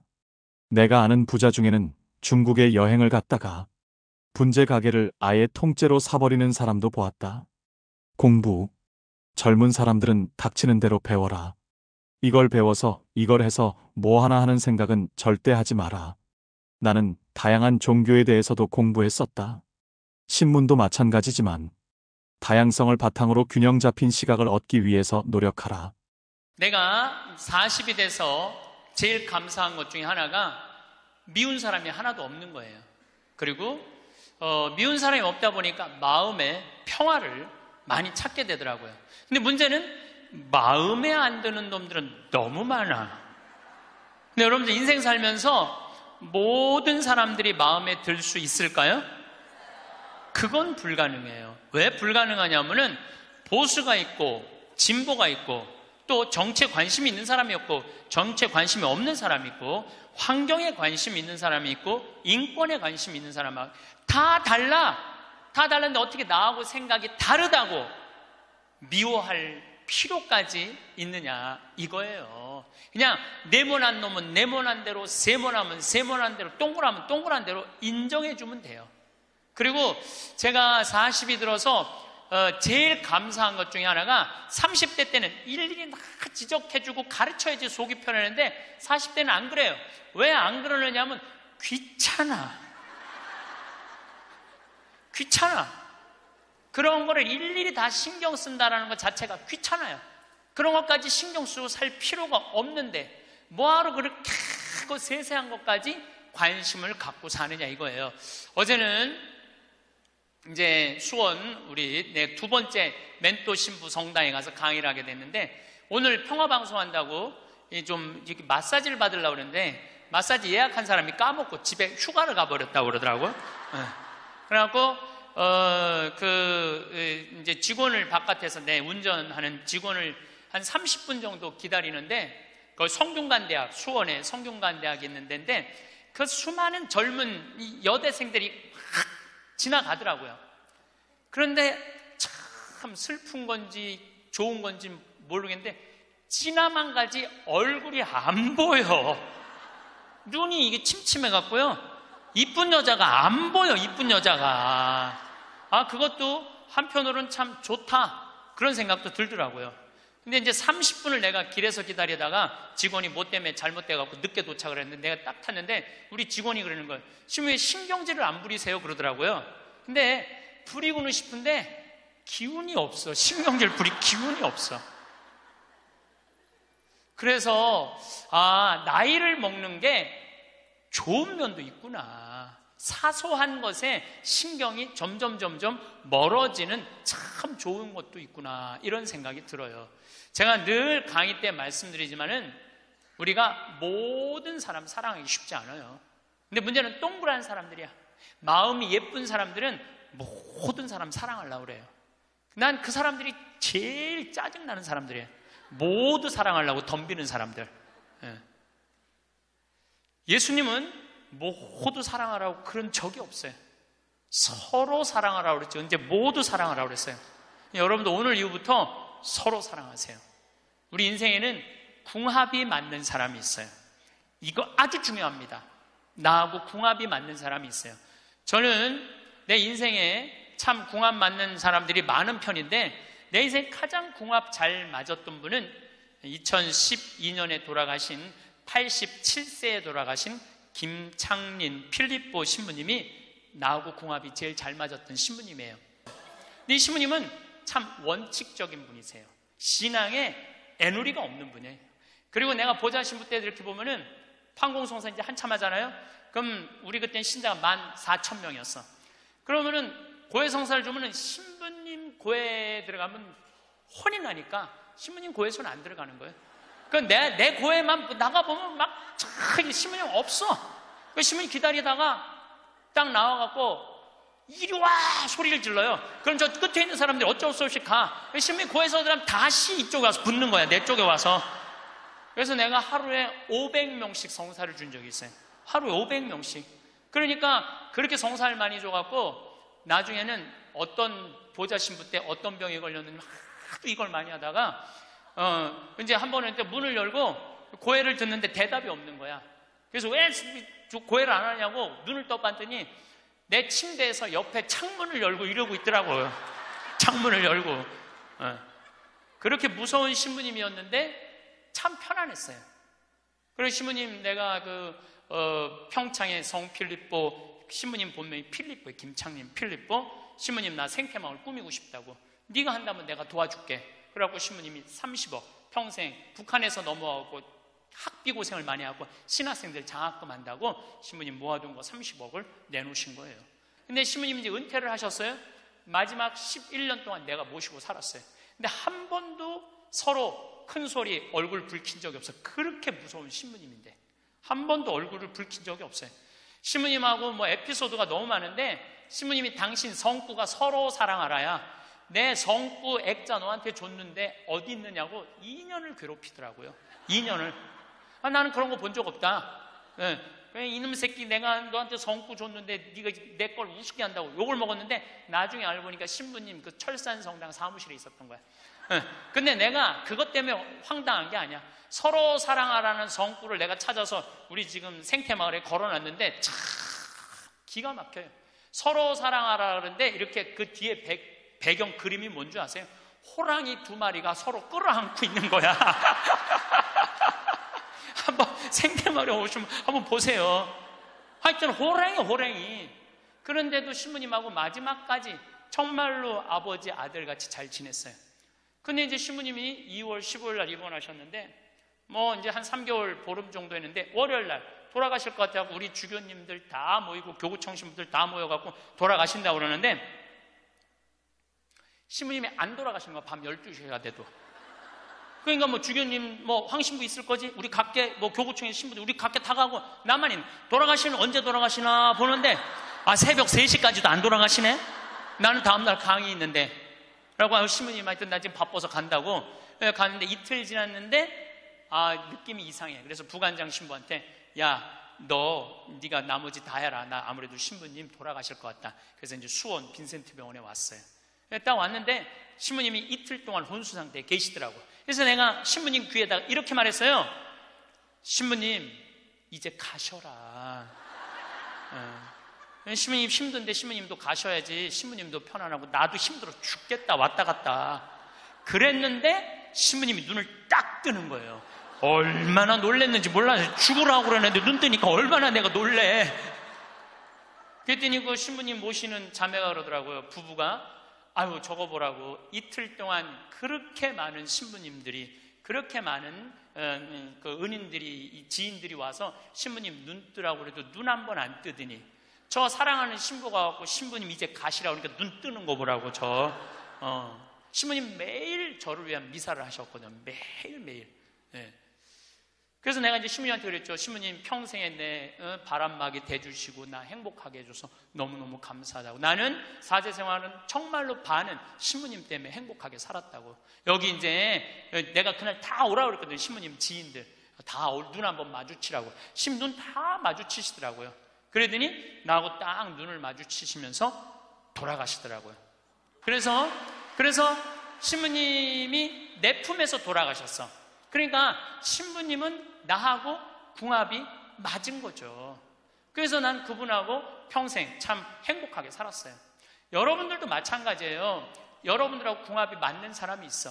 근데 이 동그란 사람 얘기 이제 뭐 내가 옛날에 화가 나십니까에도 말씀드렸지만 동그란 사람들은 뭐가 있냐면 예수님 사랑하는 마음이 이쁘니까 남 상처 주는 걸 못해. 왜냐하면 예수님한테 미안하니까. 남 상처 주는 걸 못하는 거야. 동그란 사람이 대림절 맞이하고 예수님 성탄 맞이하고 빠마를 탁 했는데 삐죽한 놈이 와서 한마디 해요. 빠마를 왜 그렇게 했어? 얼굴이 떡판 같잖아. 그러면 동그란 사람은요 가슴에서 피가 떨어져요. 안 그래도 얼굴 둥글럽적해갖고 스트레스 받는데 떡판이라고 그러면 얼마나 상처를 입어요. 그런데도 동그란 사람은 그 삐죽한 사람한테 싫은 소리 못해요. 기껏 hen대는 소리가 그러게 이번에 하다가 보니까 이렇게 나왔네. 다음에 내가 잘할게. 뭘 잘못했다고 다음에 잘한대. 그리고 어디 가서 우느냐면 성당 가서 운다니까요. 여기 있는 분들 많아. 그런 분들 동그란 분들 많아. 맨날 울면서 상처 입고. 그래서 동그란 사람들 보면 여기에 구멍이 뽕뽕뽕뽕 나 있는 사람 많아요. 보면은. 그래서 동그란 사람들이랑 상담을 해보면은요 정말로 겉보기는 예쁜데 상처는 다 받은 사람 많아. 그러니까 동그란 사람은 삐죽한 놈 만나면 안 돼요. 삐죽한 놈은 누구 만나게 해주면 되냐면 별난 놈 만나게. 별난. 찔러도 안 찔리는. 파마를 왜 그렇게 해서 얼굴 떡판 같잖아. 그럼 별난 사람은 뭐라고 그러느냐면은 너나 잘하고 다녀. 너나 남 챙겨내지 말고 그럼 이 사람 상처 안 입어요. 상처 안 입는데 동그란 사람들이 상처를 입는다니까. 그래서 여러분들은 지금 50, 60 되신 분들, 여러분들 앞으로도 50년, 60년 인생 더 살아야 돼요. 미운 사람이랑 뭐하러 힘들게 가요? 내가 마음에 드는 사람, 좋은 사람이랑 가셔야죠. 그래서 오늘 이후부터 아까도 제가 멘토 얘기했지만은 우리가 멘토를 잘 만나야 돼요. 그래서 저는 막 보면은 성격 까칠한 사람들 가능한 한 안 만나요. 연락도 안 하고. 내가 좋은 사람들은 난 연락 많이 해요. 전화도 많이 하고 밥도 자주 먹고 참 좋은 것 같아. 우리 나한테 생태마을 꿈이라고 100억 주고 잠비아에 100억 준 우리 83살 된 우리 은인한, 저는 한 달에 한 번 전화해서 꼭 같이 밥 먹어요. 우리 어머니 아버지도 한 달에 한 번 꼭 같이 밥 먹고, 내가 좋은 사람만 난 전화해서 밥 먹어. 굳이 삐죽하네 전화해갖고 내가 예수 그리스도 이름으로 저 사람을 사랑하고야 말리라, 난 안 그런다 이거야. 그래서 40 부록이 되면서 유혹도 흔들림도 의심도 별로 없어진 것에 대해서 너무너무 감사하다는 거죠. 50이 지천명이야. 50이 지천명. 50이 되면은 뭐 해야 되느냐면 하늘의 뜻을 아는 나이야. 49까지는 세상에 관심이 많았다면 50부터는 어디에 관심이 많아야 돼? 하늘나라에 관심이 많아야 돼. 여러분들은 49까지는 세상에 속해서 살았어. 세상 일 많이 하고 살았어요. 그럼 50부터는 이제 내가 이제 어디 갈 거야? 하늘나라 갈 거 아니야 이제? 이제는 갈 날이 점점 다가오잖아요. 30대 때는 하느님의 이름을 빌려서 내일을 했어요. 30대 때는 어땠냐, 뭐가 진행이 안 되면 성질을 있는 대로 부렸어요. 30대 때는. 근데 요즘은 막 일이 진행이 안 되잖아요. 그럼 딱 내려놔요. 그리고 이렇게 말합니다. 당신이 원하는 게 아니네. 그거 딱 내려놔요. 당신이 원하는 일이면, 하느님 당신이 원하는 일이면 되겠지. 제가 작년에 잠비아에 가갖고 간호대학 수도된 걸 보고 저 사는 맛 사는 멋 삼교 한 끼 책 파는 거 2억 인세 내놨다고 그랬잖아요. 그래갖고 교우들한테 1,000만 원씩 30명만 도와달라고 그랬잖아요. 그런데 2월 달에 방송에 나갔는데 4월 마지막 주에 2억 8천이 모인 거야. 2달 만에 2억 8천이. 내가 한번 모금도 나간 적이 없는데 다 전화해서 마지막 토요일에 내가 하느님한테 이렇게 기도했어요. 하느님, 왜 2천만 원이 비냐고. 진짜 그렇게 기도했어요. 진짜. 아니 내가 2억을 내놨으면 당신 3억 내놔야 될 거 아니냐고 그렇게 기도를 했는데, 그날 저녁에 종교도 다른 할머니가 나한테 전화했어요. 신부님, 당신이 기도를 하는 중에 내가 돈이 필요할 것 같아갖고 2천만 원 보냈다는 거예요. 2천만 원. 나는 기쁘지 않았어요. 기쁘지 않았어. 왜 기쁘지 않았냐면 너무 놀랐어요. 하느님이 다 듣고 하느님 왜 2천만 원이 비냐고 그랬더니 그 저녁에 2천만 원을 채워주셨으니 여러분들 기쁠 것 같아요? 무서울 것 같아요? 무섭죠. 와. 그래서 예수님이 너희들 많은 말 하지 말아라. 아버지가 너희가 필요한 것을 다 알고 계신다. 그래서 내가 기도를 안 한다니까요. 내가 기도를 안 해요. 내가 잠비아에 농업대학 세울까? 그랬더니 100억 갖다 줬잖아요. 그래갖고 농업대학 부지가 필요한데 그랬더니 1,000만 평 대통령이 줬잖아요. 어떻게 기도를 해? 생각만 해도 하느님이 이렇게 쏟아주는데 기도까지 해주면 나는 죽어. 이거 기도까지. 근데 나는 어떤 믿음이 있느냐 하면 지천명 하늘의 뜻을 알아요. 하느님이 원하는 일이면 된다. 네. 그리고 이제 잠비아에 제가 이제 4년을 다니면서 돈도 많이 이제 그 신학교 잠비아를 쭉 다녔는데 내가 너무너무 놀란 거는 잠비아의 신자가 500만 명이에요. 그리고 내가 다니고 있는 은돌라 교구는 신자가 100만 명이야. 100만 명. 근데 신학교가 없는 거야. 잠비아 신학생은 지금 480명이 있대요. 근데 기숙사가 없는 거야. 1, 2학년이 철학과 이렇게 다니고 이상하게 하여튼 신학 과정이 있더라고. 그래서 은돌라 교구의 반달 주교님께서 나한테 요청이 왔어요. 우리 여기 잠비아에 신학교를 좀 줘달라고. 근데 그 신학교 짓는 거 어렵잖아. 땅 이미 1,000만 평 있고 10억이면 신학교 짓거든요. 10억이면 벌써 100억 기증 받았고. 나는 농업대학만 할 생각을 했지 그 신학교 져줄 생각을 안 했거든요. 근데 생각해보니까 이거 신학교 짓는 거 이게 정말로 의미 있는 일이구나. 이게 누구의 뜻이냐? 천명이라는 거야. 하느님의 뜻이구나. 그래서 요즘 이제 신학교를 이제 설계를 다 끝냈어요. 신학교 설계도 다 끝났어. 그래갖고 짓는데 이제 반달 주교님이 지난 10월 달에 한국에 들어오셨어요. 근데 또 마침 우리 수원교구의 이용훈 주교님께서 그러면은 저도 그렇죠. 우리 수원교구 주교님 이름으로 책임지고 끝까지 져주기로 두 주교님께서 사인을 딱 했어. 내가 그걸 보면서 그래, 하느님이 이렇게 역사하시는구나, 그런 걸 느끼면서 내 일을 하는 게 아니라 이제 누구 일을 해? 하느님의 일을 해. 하느님의 일을 하니까 내가 책임질 필요 있어요, 없어요? 없어. 누가 책임져야 돼? 하느님이 책임져야 돼. 그야말로 내 기도는 배째라야. 줄래면 주고 말래면 말아라. 그런데 잠비아에 이번에 미국 교우들이 20명이 따라왔어요. 그런데 참 그 사연이 기가 막히더라고요. 딸이 수의학과 다니다가 교통사고로 죽은 거야. 보나라는 아이인데 24살인가 6살에.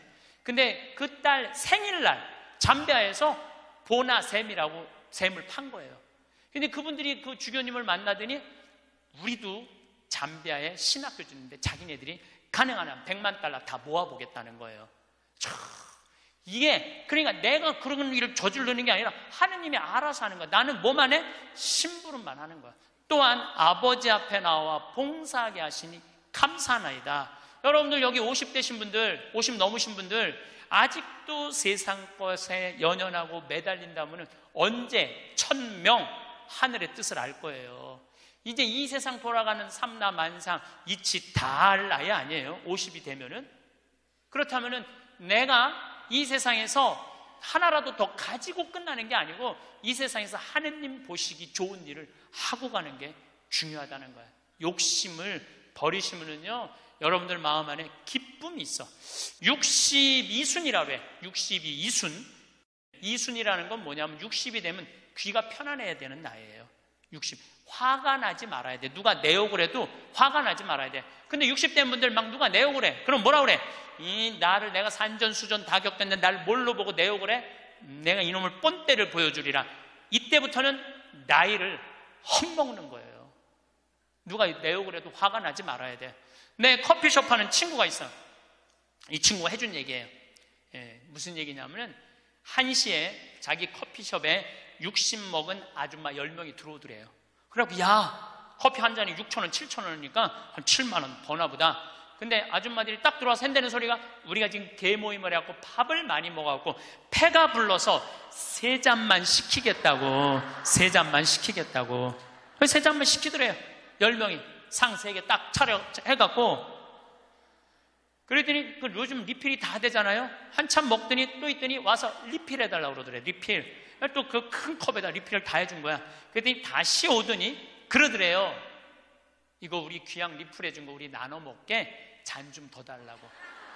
그래갖고 1시부터 3시까지 10명이 3잔 시켜서 온갖 수다 그냥 다 박장대소 하고 막 깔깔거리면서 3잔 값을 내고 나가더래요. 너무 가슴이 아프더래요. 왜냐하면은 전기세도 있고 자리세도 있고 월세도 내야 되는데 저 아줌마들 10명이 들어와서 3잔만 시켜서 먹고 나가 얼마나 가슴이 아픈지 몰라요. 여러분들 돈이 없으면은 막심 골드 그 150원이야. 스틱 커피 그거 10개 사면 1,500원이야. 그럼 보온병 사다가 종이컵 사다가 종이컵 안 되지만은 그냥 그 앞에 공원이거든. 그거 먹으면 되지. 왜 그 남의 상처를 이걸 뭐라고 하냐면은 나이값도 못한다고 그러는 거예요. 늙으려면 어떻게 늙어? 곱게 늙어. 늙으려면 곱게 늙어야 돼. 나이를 먹으려면은 제대로 먹어야 된다는 거예요. 나는 그래서 우리 직원들 장 보러 나갈 때 절대 못 깎게 해요. 돈 못 깎게. 그거 300원, 400원 깎아서 뭐해? 우리 직원이 지난번에 그러더라고. 자기가 저기 호박을 20개 사는데 한 푼도 안 깎길래 하나 더 얹어주더래. 더 얹어주길래 이거 우리 신부님이 깎지 말라고 그런다고. 깎지 말란다고 그래. 나도 농사 짓는 사람이라요. 참 그 농사가 얼마나 어려운데. 할머니들이 두릅 따 갖고 나오고 쑥해 갖고 나오는 거 300원 깎는다, 200원 깎는다 그러다 안 깎아주면 또 그냥 건너 갖고 사고 돌아다니면서 상처란 상처는 다 주고 다녀. 그리고 나 돈 아꼈다고. 참. 그 정도로 200원, 300원 깎고 돈 아낄 정도로 돈이 없으면은 그냥 집에 가만히 앉아 있어. 돌아다니지 말고. 예. 그래서 나이값을 해야 된다는 거예요. 나이값. 늙으려면 어떻게 늙어? 곱게 늙어야 돼. 늙으려면. 그리고 60이 되면은 이순이라는 게 뭐냐면은 누가 내 욕을 해도 화가 나지 말아야 되는 것뿐만 아니라 이해 안 되는 게 없어야 돼요. 삼라만상 우주, 아까 1000명이라고 그랬잖아요. 1000명 안에는 우주 만물의 조화까지 다 알아야 돼. 그 60이 되면은 이해 안 되는 게 없어야 돼. 내가 60대신 분 중에 너무너무 멋있는 분 한 분을 알고 계세요. 난 그분 지금 얼굴도 본 적이 없는 분이에요. 얼굴도 본 적이 없는데 이분이 얼마나 멋있느냐 하면은 성모회장이래, 어느 정당에. 근데 내 후배 신부 중에 하나가 5년 전에 옷을 벗었어요. 신학교 때 내가 굉장히 예뻐했던 아이인데 자기 기쁘지 않대. 사제로서 기쁘지 않대. 사제로서 기쁘지 않으니까 미사를 드릴 수가 없는 거예요. 그거 여자 문제보다도 더 고통스러운 거예요. 내가 사제로서 기쁘지 않아. 그래서 나는 더 이상 제사를 드릴 수 없다. 그래서 옷을 벗고 나간 거야. 이 신부는 혼자 쭉 사는 거죠. 근데 그 본당 신부였을 때 성모회장님이었대. 성모회장님이었는데 이 신부님이 5년 동안 혼자 사는 걸 알고 딸이 36인가 37이래. 딸한테 그랬대요. 너 그 신부님 알지? 알고 있대. 근데 그 신부 옷 벗은 거 알지? 알고 있대. 근데 너 지금 시집도 안 가고 혼자 사니? 이렇게 허송 세월 보내지 말고 신부님 외롭고 힘든데 너 신부님한테 시집이나 가서 밥도 해주고 빨래도 해주고 의지가지 하면 어떻겠느냐? 그 성모회장님이 남편도 설득했대. 당신 저 본당 신부님 있을 때 저런 사이 하나 있으면 좋겠다고 그러지 않았느냐고. 저 사이 사모면 되지 않겠느냐고 남편도 설득하고 남편도 좋다고 그랬대. 그래갖고 이번 3월 신부님한테 찾아간 거야. 내 딸 줄 테니까 신부님 혼자 외롭게 살지 말고 내 딸 이제 데리고 같이 살았으면 좋겠다고. 그래서 이번 3월 달에 결혼을 시킨 거야. 60이 되려면 그 정도는 돼야지. 60이 되려면 그 정도는 돼야지. 신부님도 옷 벗고 나가면 내가 저 신부님 더럽다고, 저 신부님 저럴 수 있느냐고, 내가 그렇게 안 봤는데 욕이나 하고 돌이나 던지고, 그건 나이를 헛먹는 거예요. 그 신부는 얼마나 힘들었겠어, 인생 살면서. 자기 맞지도 않는 옷 입고 이러지도 못하고 저러지도 못하고 부모님 상처 줄까 봐 옷도 못 벗고 얼마나 힘들겠어. 그 정도 이해는 돼야지. 60이 돼갖고 옷 벗고 나가면 나는 이해가 안 되네. 저 신부님 왜 옷을 벗고 나갔을까? 그래서 60이라는 건요 정말 아름답기 시작한 나이예요. 저는 60된 여자친구들이 많아요. 진짜로. 근데 60된 분들하고 이렇게 대하면 참 편안해요. 30대, 40대 이 여자들은 불편해. 불편해. 근데 60만 되면은 아주 편안해. 그리고 60이라고 얼굴이 못생긴 것도 아니야. 이뻐 다. 60은 내가 보기에는 아름답기 시작한 나이에요. 아름다운 모습으로 나이를 들어가는 것. 누가 뭐라 그래도 받아들이고 포용할 수 있는 따뜻한 나이가 저는 60이 아닌가 싶어요. 70이 종심소욕 불육이라고 그래요. 뭐라 그러면 70이면 마음을 따른, 욕구가 일어나는 마음을 따라도 법에 어긋남이 없는 나이야. 그러니까 내가 한 70 넘은 분이 내가 욕심껏 행동을 해도 그게 법에 어긋나지 말아야 돼. 다시 말해서 좀 쉽게 얘기하면 우리 천주교 교우들 알아듣기 쉽게 말하면 70에 내가 하는 행동이 하느님이 하는 행동하고 똑같아야 돼. 70은. 근데 70된 할머니들 막 잔치집에 갔는데 그냥 부친 게 맛있다고 꼬쟁이에 그 집에 부친 게 남든 모자라든 상관하지 않고 꼬쟁이에 싸갖고 막 그게 이제 늙으려면 곱게 늙으려는 거예요. 그러면 안 된다는 거예요. 70. 불류구라는 게 뭐냐면 자야, 자. 예. 자아가 넘침이 없는 거. 우리 요셉 성인을 의인이라고 그러죠? 왜 의인이라고 그러는지 아세요? 목수들은 자가 생명이에요. 그래서 길이가 정확해야 돼. 그래서 목수들은 재판할 때도 누구를 불러냐? 목수를 불러요. 목수를 불러갖고 이 사람이 정확하게 계산한 거냐? 누가 다 계산해줘? 목수들이 계산해줬어. 그 의인이야, 의인. 그러니까 어긋남이 없는 거야, 어긋남이. 70이 되면은. 근데 70이 됐는데도 불구하고 욕심을 부리고. 난 70된 할머니들 싸우는 거 많이 봤어요. 싸우는 거 많이 봤어요. 근데 공자님이 73살까지 살다가 죽었어. 무슨 얘기냐면은 천지가 80이 넘게 사는데 70까지만 얘기를 하고 죽은 거야, 공자님이. 80은 어떻게 살으라고. 그래서 내가 80을 내가 생각을 해봤어요. 80은 뭐 해야 되는 나이냐면은 생생지심의 나이예요. 생생지심. 생생지심이라는 게 뭐냐면은 생명을 사랑하는 나이야. 80은 생명을 사랑하는 나이. 80까지 살면은 여러분들 감사하지 않아요? 감사하죠?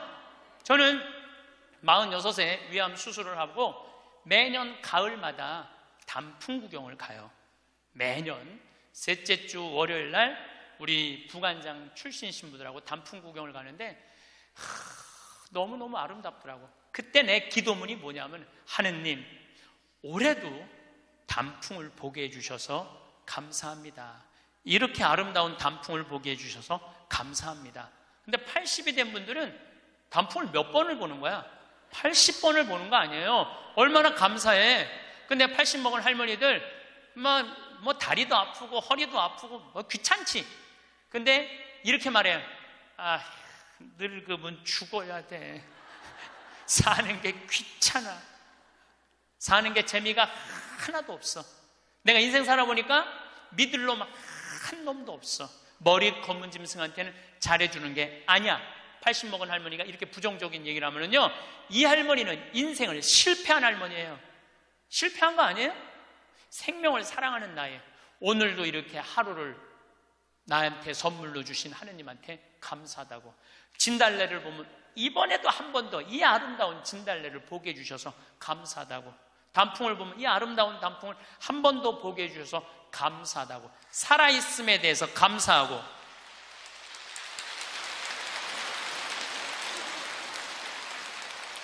생명에 대해서 사랑하는 마음. 예. 저는 우리 요즘 대리임 때 우리 직원들 마니또를 해요. 작년에 느닷없이 마니또를 하자고 그러더라고요. 그래서 이제 쭉 뽑았어. 우리 직원이 40명인데 나는 이제 60 먹은 형제가 뽑혔어요. 근데 한 달 동안 그 형제만을 위해서 기도한다는 게 좀 그렇더라고요. 왜냐하면 내가 40명의 목자인데. 그래서 내가 매일 한 명씩 이름을 부어서 묵주기 5단을 해줬어요. 나는 어떤 신념이 있느냐면 하루에 묵주기도 기도 5단 이상 하면 안 된다는 신념이 있어요. 5단도 힘들어 죽겠는데 막 20단, 30단 하는 사람들 보면은 놀라워. 뭐 한다고 20단, 30단씩이나 해. 하루에 5단 이상 하면 안 된다는 신념이 있어요. 그런데 날짜는 30일인데 직원은 40명이잖아요. 그러니까 5단은 무조건 선물로 줘야 될 거 아니야. 하루에 10단을 하게 되더라고요. 그런데 하루가 너무 충만한 거야. 막 10단을 하니까 더 충만한 거야. 이거 봐라. 이 남을 위해서 기도하는 게 참 좋으네. 너무 좋더라고, 기도하는 게. 근데 다 못했어요. 신부님 미운 사람 없어요? 여러분들, 내 가슴이 얼마나 넓다고 미운 놈까지 다 고이 간직해야 돼? 그렇지 않아요? 여러분들, 미운 사람 꼭 가슴에 간직해야 돼요? 미운 사람 빨리 빼버리세요. 그리고 어떤 사람만 간직하면 돼? 좋은 사람, 소중한 사람만 하면은 그러게도 우리 인생은 벅차요. 근데 6.25 전쟁 똥구멍이 찢어지게 가난할 때 그때 내 돈 떼어먹고 도망간 놈, 내 상처 준 놈 그냥 기억할 필요가 뭐가 있냐 이거예요. 80이 돼서 이제까지 큰 사고 없이 6.25 넘어오고 그 힘든 거 다 넘어와서 지금 살면은 오늘 하루 밥 세 끼 먹으면 감사하면 돼요. 그래서 80 되신 분들은 입에서 뭐가 나와야 돼? 감사가 나와야 돼. 제가 자신 껴안기라는 주제로 이야기를 이제까지 했습니다. 여러분들, 나 자신을 껴안을 줄 알아야지, 나 자신을 껴안을 줄 알아야지 잘 살아요. 잘 살아야지 잘 죽을 수가 있어요.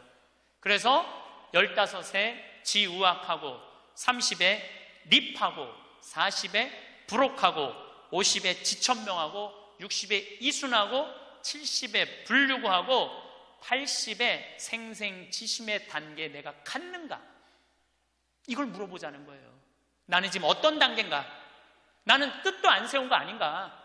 뜻도 안 세우고 공부도 안 하고 또 내가 섰다면은 어떻게 살아가야 될 것인가? 쓴 사람으로서. 그 나는 정말로 욕심 없이 유혹받지 않고 악의 유혹을 받지 않고 정직하게 살아갈. 그리고 하늘의 뜻은 내가 알고 있는가? 하늘의 뜻은. 그리고 마음이 평화롭게 이순하고 있는가? 내가 하는 행동이 하느님이 하는 행동하고 똑같은가? 그리고 생명을 사랑하는 나인가? 그걸 알아야 돼.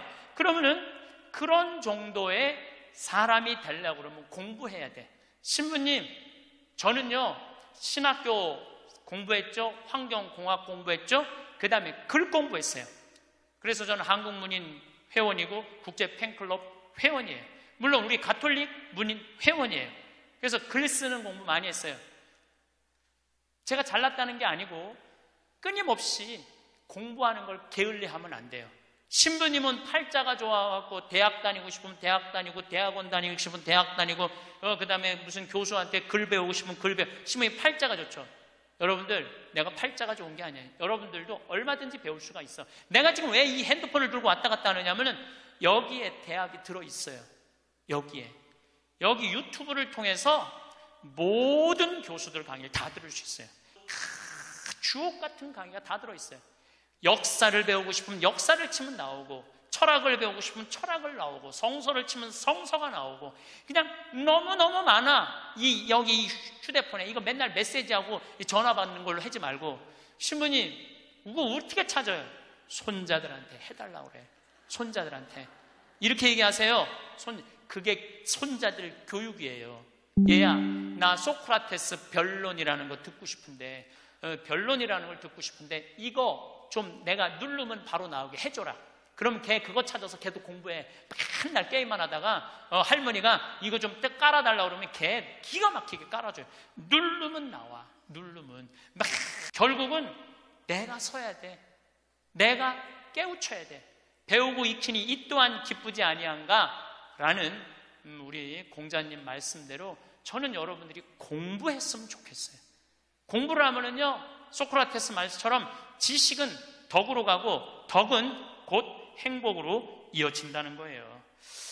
그래서 우리 교우들 열심히 공부하셔서 조금 더 성숙한 사람으로 변화돼 나갔으면 좋겠어요. 오늘은 나이 들수록 외모가 중요한 이유에 대해 말씀드리겠습니다. 외모 관리도 부지런히 하셔서 품격 있는 노후 생활을 영위하시길 바랍니다. 부티보다 귀티나게 외모에도 신경 쓰라. 외모도 중요하고 실력도 중요하다. 나는 도덕적 문제와 관련해서는 사람들의 말을 크게 믿지 않는다. 교통신호를 지켜야 한다고 말은 하지만 실제 생활에서는 그렇게 하지 않는 사람들이 많기 때문이다. 말과 행동의 이중성이다. 이러한 이중성이 나타나는 것 중에 하나가 외모는 중요하지 않으며 마음이 중요하다는 말이다. 말은 그렇게 하면서도 외모를 본다. 중국 당나라의 관리 선발 기준이었고 조선시대의 인재 판별 기준이라는 신원서판에서도 외모가 첫째 조건이었다. 정신의학에서는 사람을 한 가지 면으로 판단하면 미숙하다고 본다. 그러나 이 세상은 사람을 외모로 판단하는 미숙한 환자들로 가득함을 명심하라. 바비 인형처럼 속이 텅 비어 있어도 예쁘면 뜨게 되고 가상의 인터넷 캐릭터 아바타를 치장하느라 정신없는 것이 이 세상이다. 나처럼 내 멋대로 하고 다녀도 아쉬울 것 없는 사람이 아니라면 신경을 써라. 일본의 야마다 오사무 역시 사람을 간파하는 기술에서 사람은 외관이 중요하다고 외친다. 외모 콤플렉스가 심하면 성형수술이라도 하라. 올 2월 21일자 월스트리트 저널에서 한국 여성들의 성형수술 풍조를 조롱하였다고 분개하는가. 웃긴 기사이다. 미국은 훨씬 더하다. 1996년 미국 격주간지 포춘은 미국 남성들이 외모에 쓰는 비용만 연 12조 원이라고 했다. 미국 피츠버그 대학 조사에 의하면 키가 188cm 이상인 남자들은 183cm 미만인 남자들보다 12.4% 더 많이 번다. 키높이 구두를 신어라. 94년 아메리칸 이코노믹 리뷰에 실린 연구조사에 따르면 능력이 같아도 잘생긴 사람은 못생긴 사람보다 임금을 10%더 받는다. 똑같은 죄인일지라도 미녀는 무죄를 받을 확률이 더 높다는 미국 자료도 있다. 정신병동 같은 이 세상에서 살고 있는 한 변신하라. 의사 전달 효과 역시 55%는 몸짓 표정과 시선에 의존하며 38%는 목소리 톤에 그리고 7%만이 발표 내용에 의존한다고 한다. 머리 손질과 의상, 말투로도 당신은 변할 수 있다. 이때 부티를 내지 말고 귀티가 나도록 하라. 졸부처럼 돈과 상표만 걸치지 말고 귀족적 세련됨을 갖추라. 그것은 온몸에서 퍼져나온다. 전화 음성이나 운전 습관, 의상 코디에서도 귀티가 나오게 하라. 그것이 진짜 매력이다. 외모가 주는 이점은 남들보다 앞선 출발선에 설 수 있다는 것이다. 물론 당신을 질주하게 하는 것은 궁극적으로 실력이다. 외모만 믿고 능력 개발을 등한시하면 생명이 결코 길지 않다. 외모에 자신이 전혀 없다고 그렇다고 좌절하지 말고 실력을 2배로 길러라. 이 세상은 당신이 넘어지면 잔인하게 짓밟고 지나가지만 당신에 일어서면 우러러 본다는 사실을 명심하라. 찰스 왕세자가 왜 젊고 아름다운 다이애나를 좋아했다가 턱주름 가득한 파커볼스를 사랑하는지도 한 번쯤 생각해보라. 빨리 부자가 되려면 부자들 마음을 읽어라. 부자가 원하는 것을 알아라. 부자가 된다는 것은 다른 사람들의 주머니에 있는 돈이 그들의 자발적 의사로 당신 주머니 속으로 들어와 쌓인다는 뜻이다. 만약 흉기를 들면 강도가 되는 것이고 속임수를 쓰면 사기꾼이 되며 연고에 호소하면 상대와의 친분을 이용하는 것이 된다. 시인 김용택은 세상의 길가에서 내 가난함으로 세상의 어딘가에서 누군가가 배부릅니다 하고 노래했지만 내 생각은 다르다. 내가 부자가 된다고 해서 가난한 사람들이 늘어나지는 않는다. 강도 사기, 연고, 판매처럼 다른 사람에게 손해를 끼치면서 돈을 모으는 방식으로는 결코 큰 돈을 모을 수 없기 때문이다. 사람들이 기쁜 마음으로 당신에게 지불하도록 만들어야만 부자가 된다. 어떤 나라에서든 20%도 안 되는 부자들이 80%의 돈을 소유하고 있다. 빨리 부자가 되려면 부자들과 주머니를 공유하는 방법이 좋다. 부자들이 흔쾌하게 당신에게 지불하고 싶어 한다면 당신은 훨씬 쉽게 부자가 될 수 있지 않을까? 어떤 사람들은 가난하고 무지한 사람들을 노린다. 가난한 자들에게 이상한 건강식품을 고가로 팔거나 사기성 투자를 유도하여 돈을 벌려는 사람들이여. 벼룩의 간을 빼먹는 짓은 하지 말라. 그래 보았자 벼룩의 간을 먹은 벼룩밖에 안 된다. 어쩌다 사업이 잘 된다 해도 악질 사장 물러나라는 직원들의 비난을 피하기 힘들다. 부자들과 주머니를 공유하고 싶다면 그들의 마음을 알아야 한다. 부자들이 원하는 것은 무엇일까?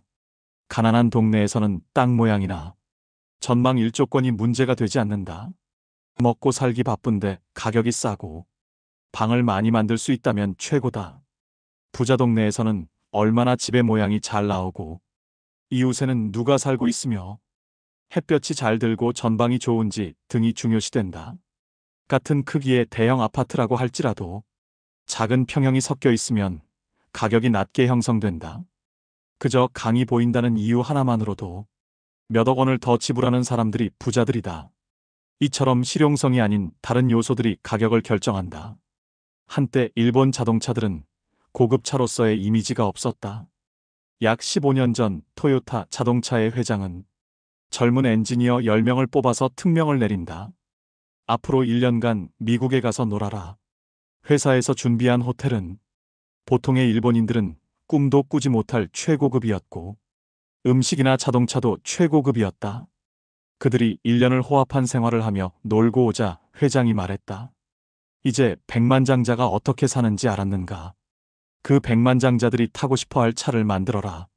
이렇게 해서 등장한 렉서스는 미국의 고급차 시장에서 데이트를 친다. 부자들이 원하는 것을 알아라. 당신이 부자가 아니라면 부자들은 당신이 먹어본 음식, 당신이 받아온 서비스와 당신이 느끼는 기분, 그 이상을 이미 경험한 사람들이다. 당신에게 괜찮아 보이는 수준 정도라면 그들이 지갑을 열 까닭이 없다. 목돈 빌려줄 땐 친구라도 냉철하게. 나는 내게 무엇인가 팔러 오는 친구들에게 물건을 산 적이 거의 없다. 친구를 돕는다고 내게 필요 없는 물건을 사게 되면 그 물건을 볼 때마다 속상해진다. 내게 필요한 물건일지라도 다른 곳에서 더 싸게 살 수 있는 물건을 친구를 돕는다는 미명하에 구입하게 되면 그 친구는 자신이 경쟁력이 없음을 계속 인식하지 못할 것이고 나는 현명하지 못한 구매를 한 것이 되고 만다. 내가 택한 대안은 형편이 어려운 친구에게 물건 판매 수당 이상의 현금을 주는 것이었는데 보통 100만 원이었다. 조건은 나중에 돈을 벌면 다른 어려운 친구를 도우라는 것이다. 대신 나는 밥 한 끼도 사주지 않는다. 문제는 목돈을 빌려달라는 경우다. 친구와는 돈 거래를 하지 말라고 하지만 살다 보면 돈 거래가 없을 수 없다. 20대의 돈 거래는 액수는 작으나 친구를 가려내는 시금석이 되기에 나는 권장한다.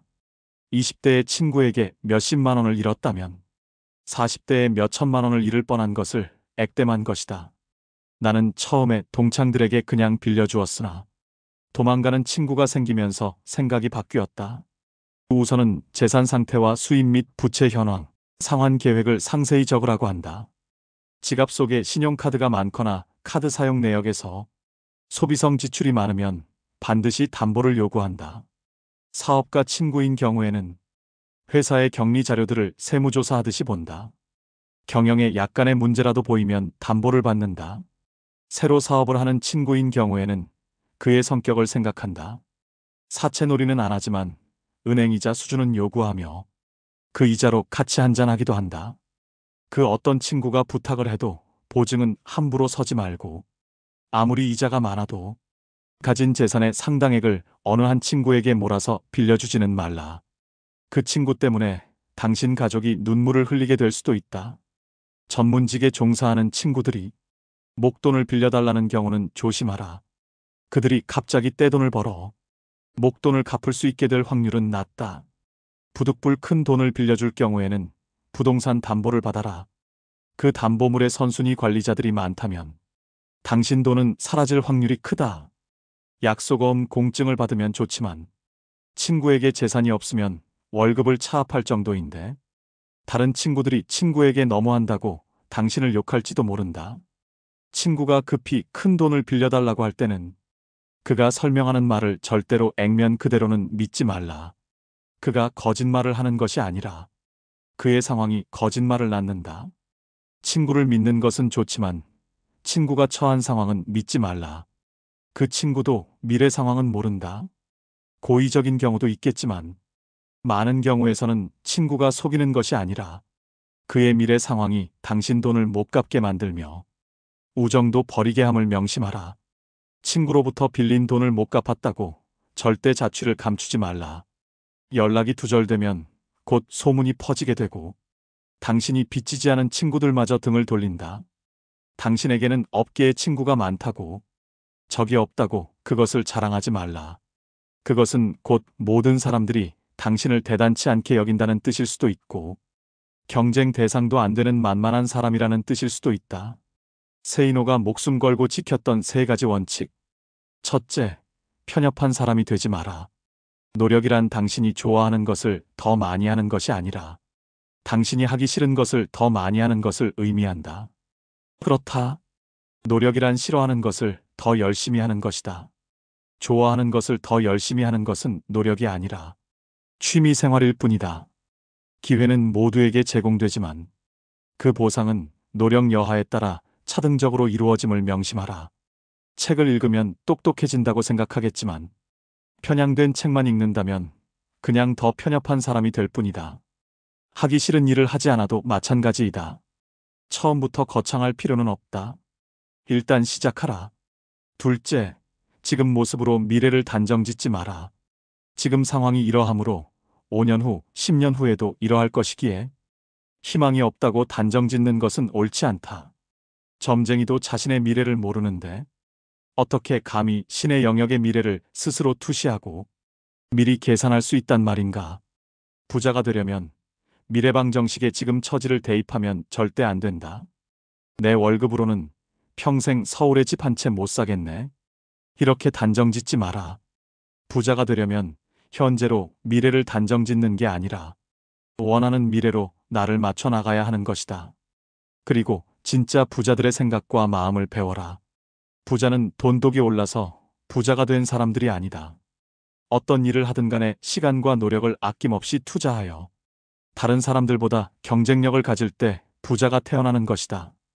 그들은 그 과정에서 환희를 느끼며 살아온 사람들이며 당신의 생각과는 달리 전혀 불행하지도 않고 도둑놈도 아니다. 노력한 만큼 보상받는 게 세상의 이치이다. 부자가 되려면 돈을 쉽게 얻길 바라는 도둑놈 신보부터 버려야 한다. 셋째, 원인은 자신에게서 찾아라. 실패한 자들의 핑계는 길고 긴 레퍼토리를 이룬다. 명심하라. 성공한 자들은 어떤 일이 잘못되면 그 책임과 원인을 자신에게서 찾는다. 절대 세상 속에서 핑계를 찾지 않는다는 말이다. 지금의 실패를 남 탓으로 돌리는 사람은 다음에도 남에 의해서 똑같은 실패를 겪게 될 것이다. 남 탓을 한다는 건 다른 사람이 나의 인생을 결정한다고 인정한 것이다. 내 인생을 남에게 휘둘리지 마라. 일어난 문제가 나의 책임일 때 그 문제를 해결할 수 있는 것이다. 천재들의 이야기에 주눅들 필요는 없다. 돈을 번다는 것은 다른 보통 사람들과의 게임이지 당신보다 크게 잘난 사람과의 게임이 아니다. 그저 우리는 우리가 속한 분야에서 다른 보통 사람들과 경쟁하여 이기면 되는 것일 뿐이다. 그들이 놀 때 놀지 말고 그들이 잠잘 때 덜 자고 그들이 쓸 때 덜 쓰며 경쟁력을 기르고 목돈을 준비하라. 그 후에 기회를 찾아라. 다들 부자가 되면 좋겠다고 말은 하지만 정말 부자가 되려고 노력하는 사람들은 없다. 내가 어느 직원을 사람 하나는 좋다고 말한다면 그가 일은 지독히 못한다는 뜻이다. 76세 고령의 경영자 호리바 마사오 역시 일 잘하는 사람, 일 못하는 사람에서 적이 없는 사람을 무능의 대명사로 부른다. 예수에게도 적이 무수히 많았다. 승자에게는 적이 많고 패자에게는 친구가 많은 법이다. 어느 나라에서 정치나 경제가 제대로 굴러가지 못한다면 그 이유는 정치인들이 적을 만들지 않으려고 하고 인기와 영합하여 욕을 먹으려 들지 않기 때문이다. 말이 통하지 않을 땐 침묵하라. 말이 통하지 않는 사람이 있음을 인정하라. 살다 보면 여러 가지 갈등으로 인해 마주치기조차 싫은 사람들이 주변에 생기게 마련이다. 이런 경우 서로가 마음을 열고 대화를 해야 한다고 말하지만 아무리 얘기를 나눠도 매듭이 풀리지 않거나 대화 자체가 이루어질 수 없는 경우가 발생한다. 왜 이런 상황이 발생하는 것일까? 인간관계에서 갈등이 생겼을 때 사람들의 반응을 나는 4가지 유형으로 구분한다.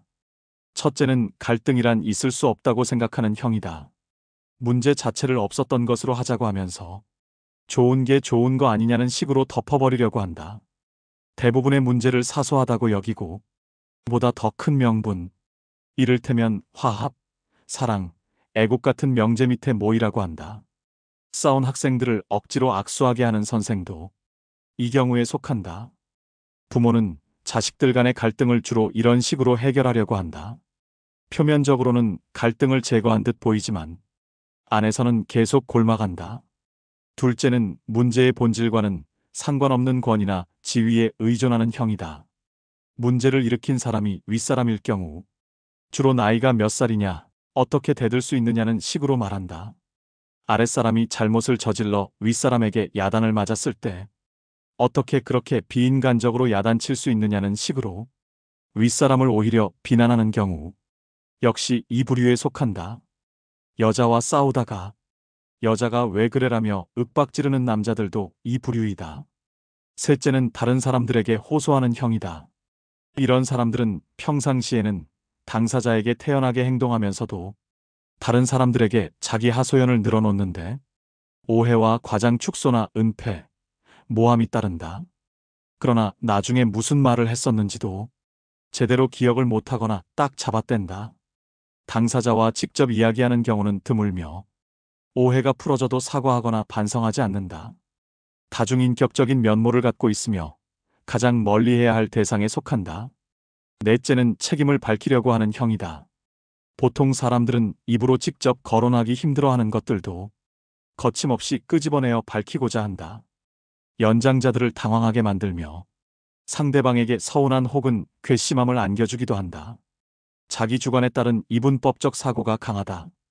자식에게 우리 대화하자고 해놓고 자식이 무슨 말을 하면 오히려 야단을 치고, 그래서 자식이 침묵하면 이제는 말을 안 한다고 야단치는 부모도 이 유형에 속한다.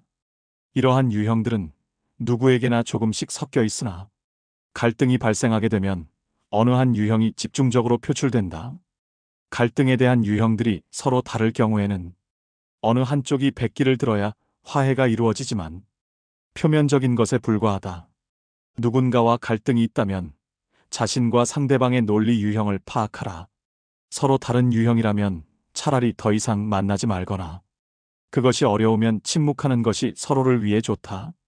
당신에게는 당연한 말이 상대에게는 전혀 그렇지 않기 때문이다. 말이 통하지 않는 사람이 있음을 인정하며 살자는 말이다. 세이노의 성공담. 이생망이라는 단어가 있다. 이번 생은 망했다라는 뜻이다. 정말 그럴까? 노후력은 정말 개소리일까?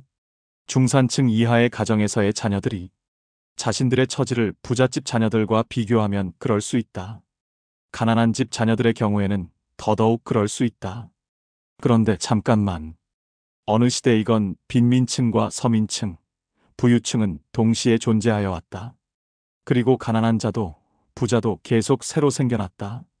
졸부 흉내내지 말고 먼저 목돈부터 모아라. 그리고 지식을 배양하라. 동아일보 지면에 세이노의 부자 아빠 만들기 칼럼을 연재하고 있는 세이노 씨는 그 자신을 학력도 남다르지 않고 머리도 좋지 않은 아주 평범한 사람이라고 말한다. 그래도 엄청난 부자가 되었다. 그는 돈을 버는데 굳이 똑똑한 사람들과 경쟁할 필요가 없다며 아주 평범한 사람들보다 약간 생각만 달리하면 큰 부자가 될 수 있다고 말한다. 그가 굳이 필명을 고집하고 자신을 드러내지 않는 것은 IMF 사태 직후 언론에 당당하게 외제차를 몰고 다닌다고 말한 이후 온갖 협박 전화를 받고 아이들 학교에서도 문제가 됐기 때문이라며, 사람들의 의식부터 바뀌어야 돈을 벌 수 있고 사회 풍토가 바뀌어야 부자 나라가 될 수 있다고 강조한다. 돈 버는 노하우가 언제 어떻게 해서 보이기 시작했는가? 처음에는 그저 돈만 쫓아다녔다. 사람들을 만나면 그저 내 호주머니를 불려줄 수단으로 생각했다. 그것이 잘못이었다. 나부터도 나를 어떤 수단으로만 보는 장사꾼에게 물건을 살 마음은 생기지 않으니까. 돈을 번다는 것은 다른 사람들의 호주머니 속에 있는 돈이 그 사람의 자발적인 의사로 내 호주머니로 옮겨지는 것이다. 그러기 위해서는 먼저 고객의 불편함을 파악하고 정말로 섬기는 자세가 필요하다. 양반 정신을 버리고 머슴 정신을 가지면 된다. 사람들이 돈을 벌지 못하는 이유는 머슴 정신이 없기 때문이다. 아울러 철저한 신용을 다져나가고 약속을 이행했다. 약속을 지키느라 손해를 본 적이 한두 번이 아니다. 강의용 음향기기 설치 사업을 시작했을 때의 일이다. 사업 시작 첫 해에 수혜가 났다. 다른 사람들 같으면 천재지변이므로 책임이 면제된다고 주장하겠지만 나는 무료로 다 수리해 주거나 신품으로 바꾸어 주었다. 몇 천만 원의 손해가 났지만 바로 이 고객들이 모두 나의 영업사원처럼 선전을 해주는 바람에 1년 후에는 수억 원을 벌 수 있었다. 또 품질을 남들보다 10%만 더 좋게 하면 가격은 몇십 퍼센트 더 받을 수 있다. 국산 만년필과 몽블랑 만년필을 비교해보라. 품질이 100배 더 좋아서 가격이 100배 더 비싼 것은 아니다. 아울러 경쟁이 치열한 쪽에는 전혀 가지 않았다. 이른바 멋있고 폼나는 분야에는 똑똑한 사람들이 많이 들어와 같이 싸우기 때문에 보통 사람들은 언제나 패자가 되고 만다. 그러나 경쟁이 약한 분야에 가게 되면 그저 나 같은 보통 사람들이 들어오는 경우가 많으므로 그들보다 조금만 노력하면 이길 수 있었다. 평범한 사람들이 부자가 될 수 있는 가장 중요한 방법과 마인드는 무엇인가? 졸부 흉내를 내지 마라. 기름값이 조금만 올라도 허리띠를 졸라매야 하는 상황이라면 기름값이 쌀 때 미리 졸라매며 살아야 한다. 그렇게 목돈을 만들어 놓아야 한다. 전쟁이 났다고 생각하고 철저하게 생존 능력을 배양해라. 결국은 지식을 배양해야 한다. 고민이 있다면 10분 이상 하지 마라. 어떤 고민도 사실상 10분 이상 하지 못한다. 그런데도 많은 사람들이 걱정에 빠져 산다. 오로지 문제 해결 방안만 찾아라. 부자가 되는 것은 천재들이 아니라 바로 다른 보통 사람들과 경쟁하는 것임을 잊지 마라. 미리 겁먹을 필요가 없다. 부자.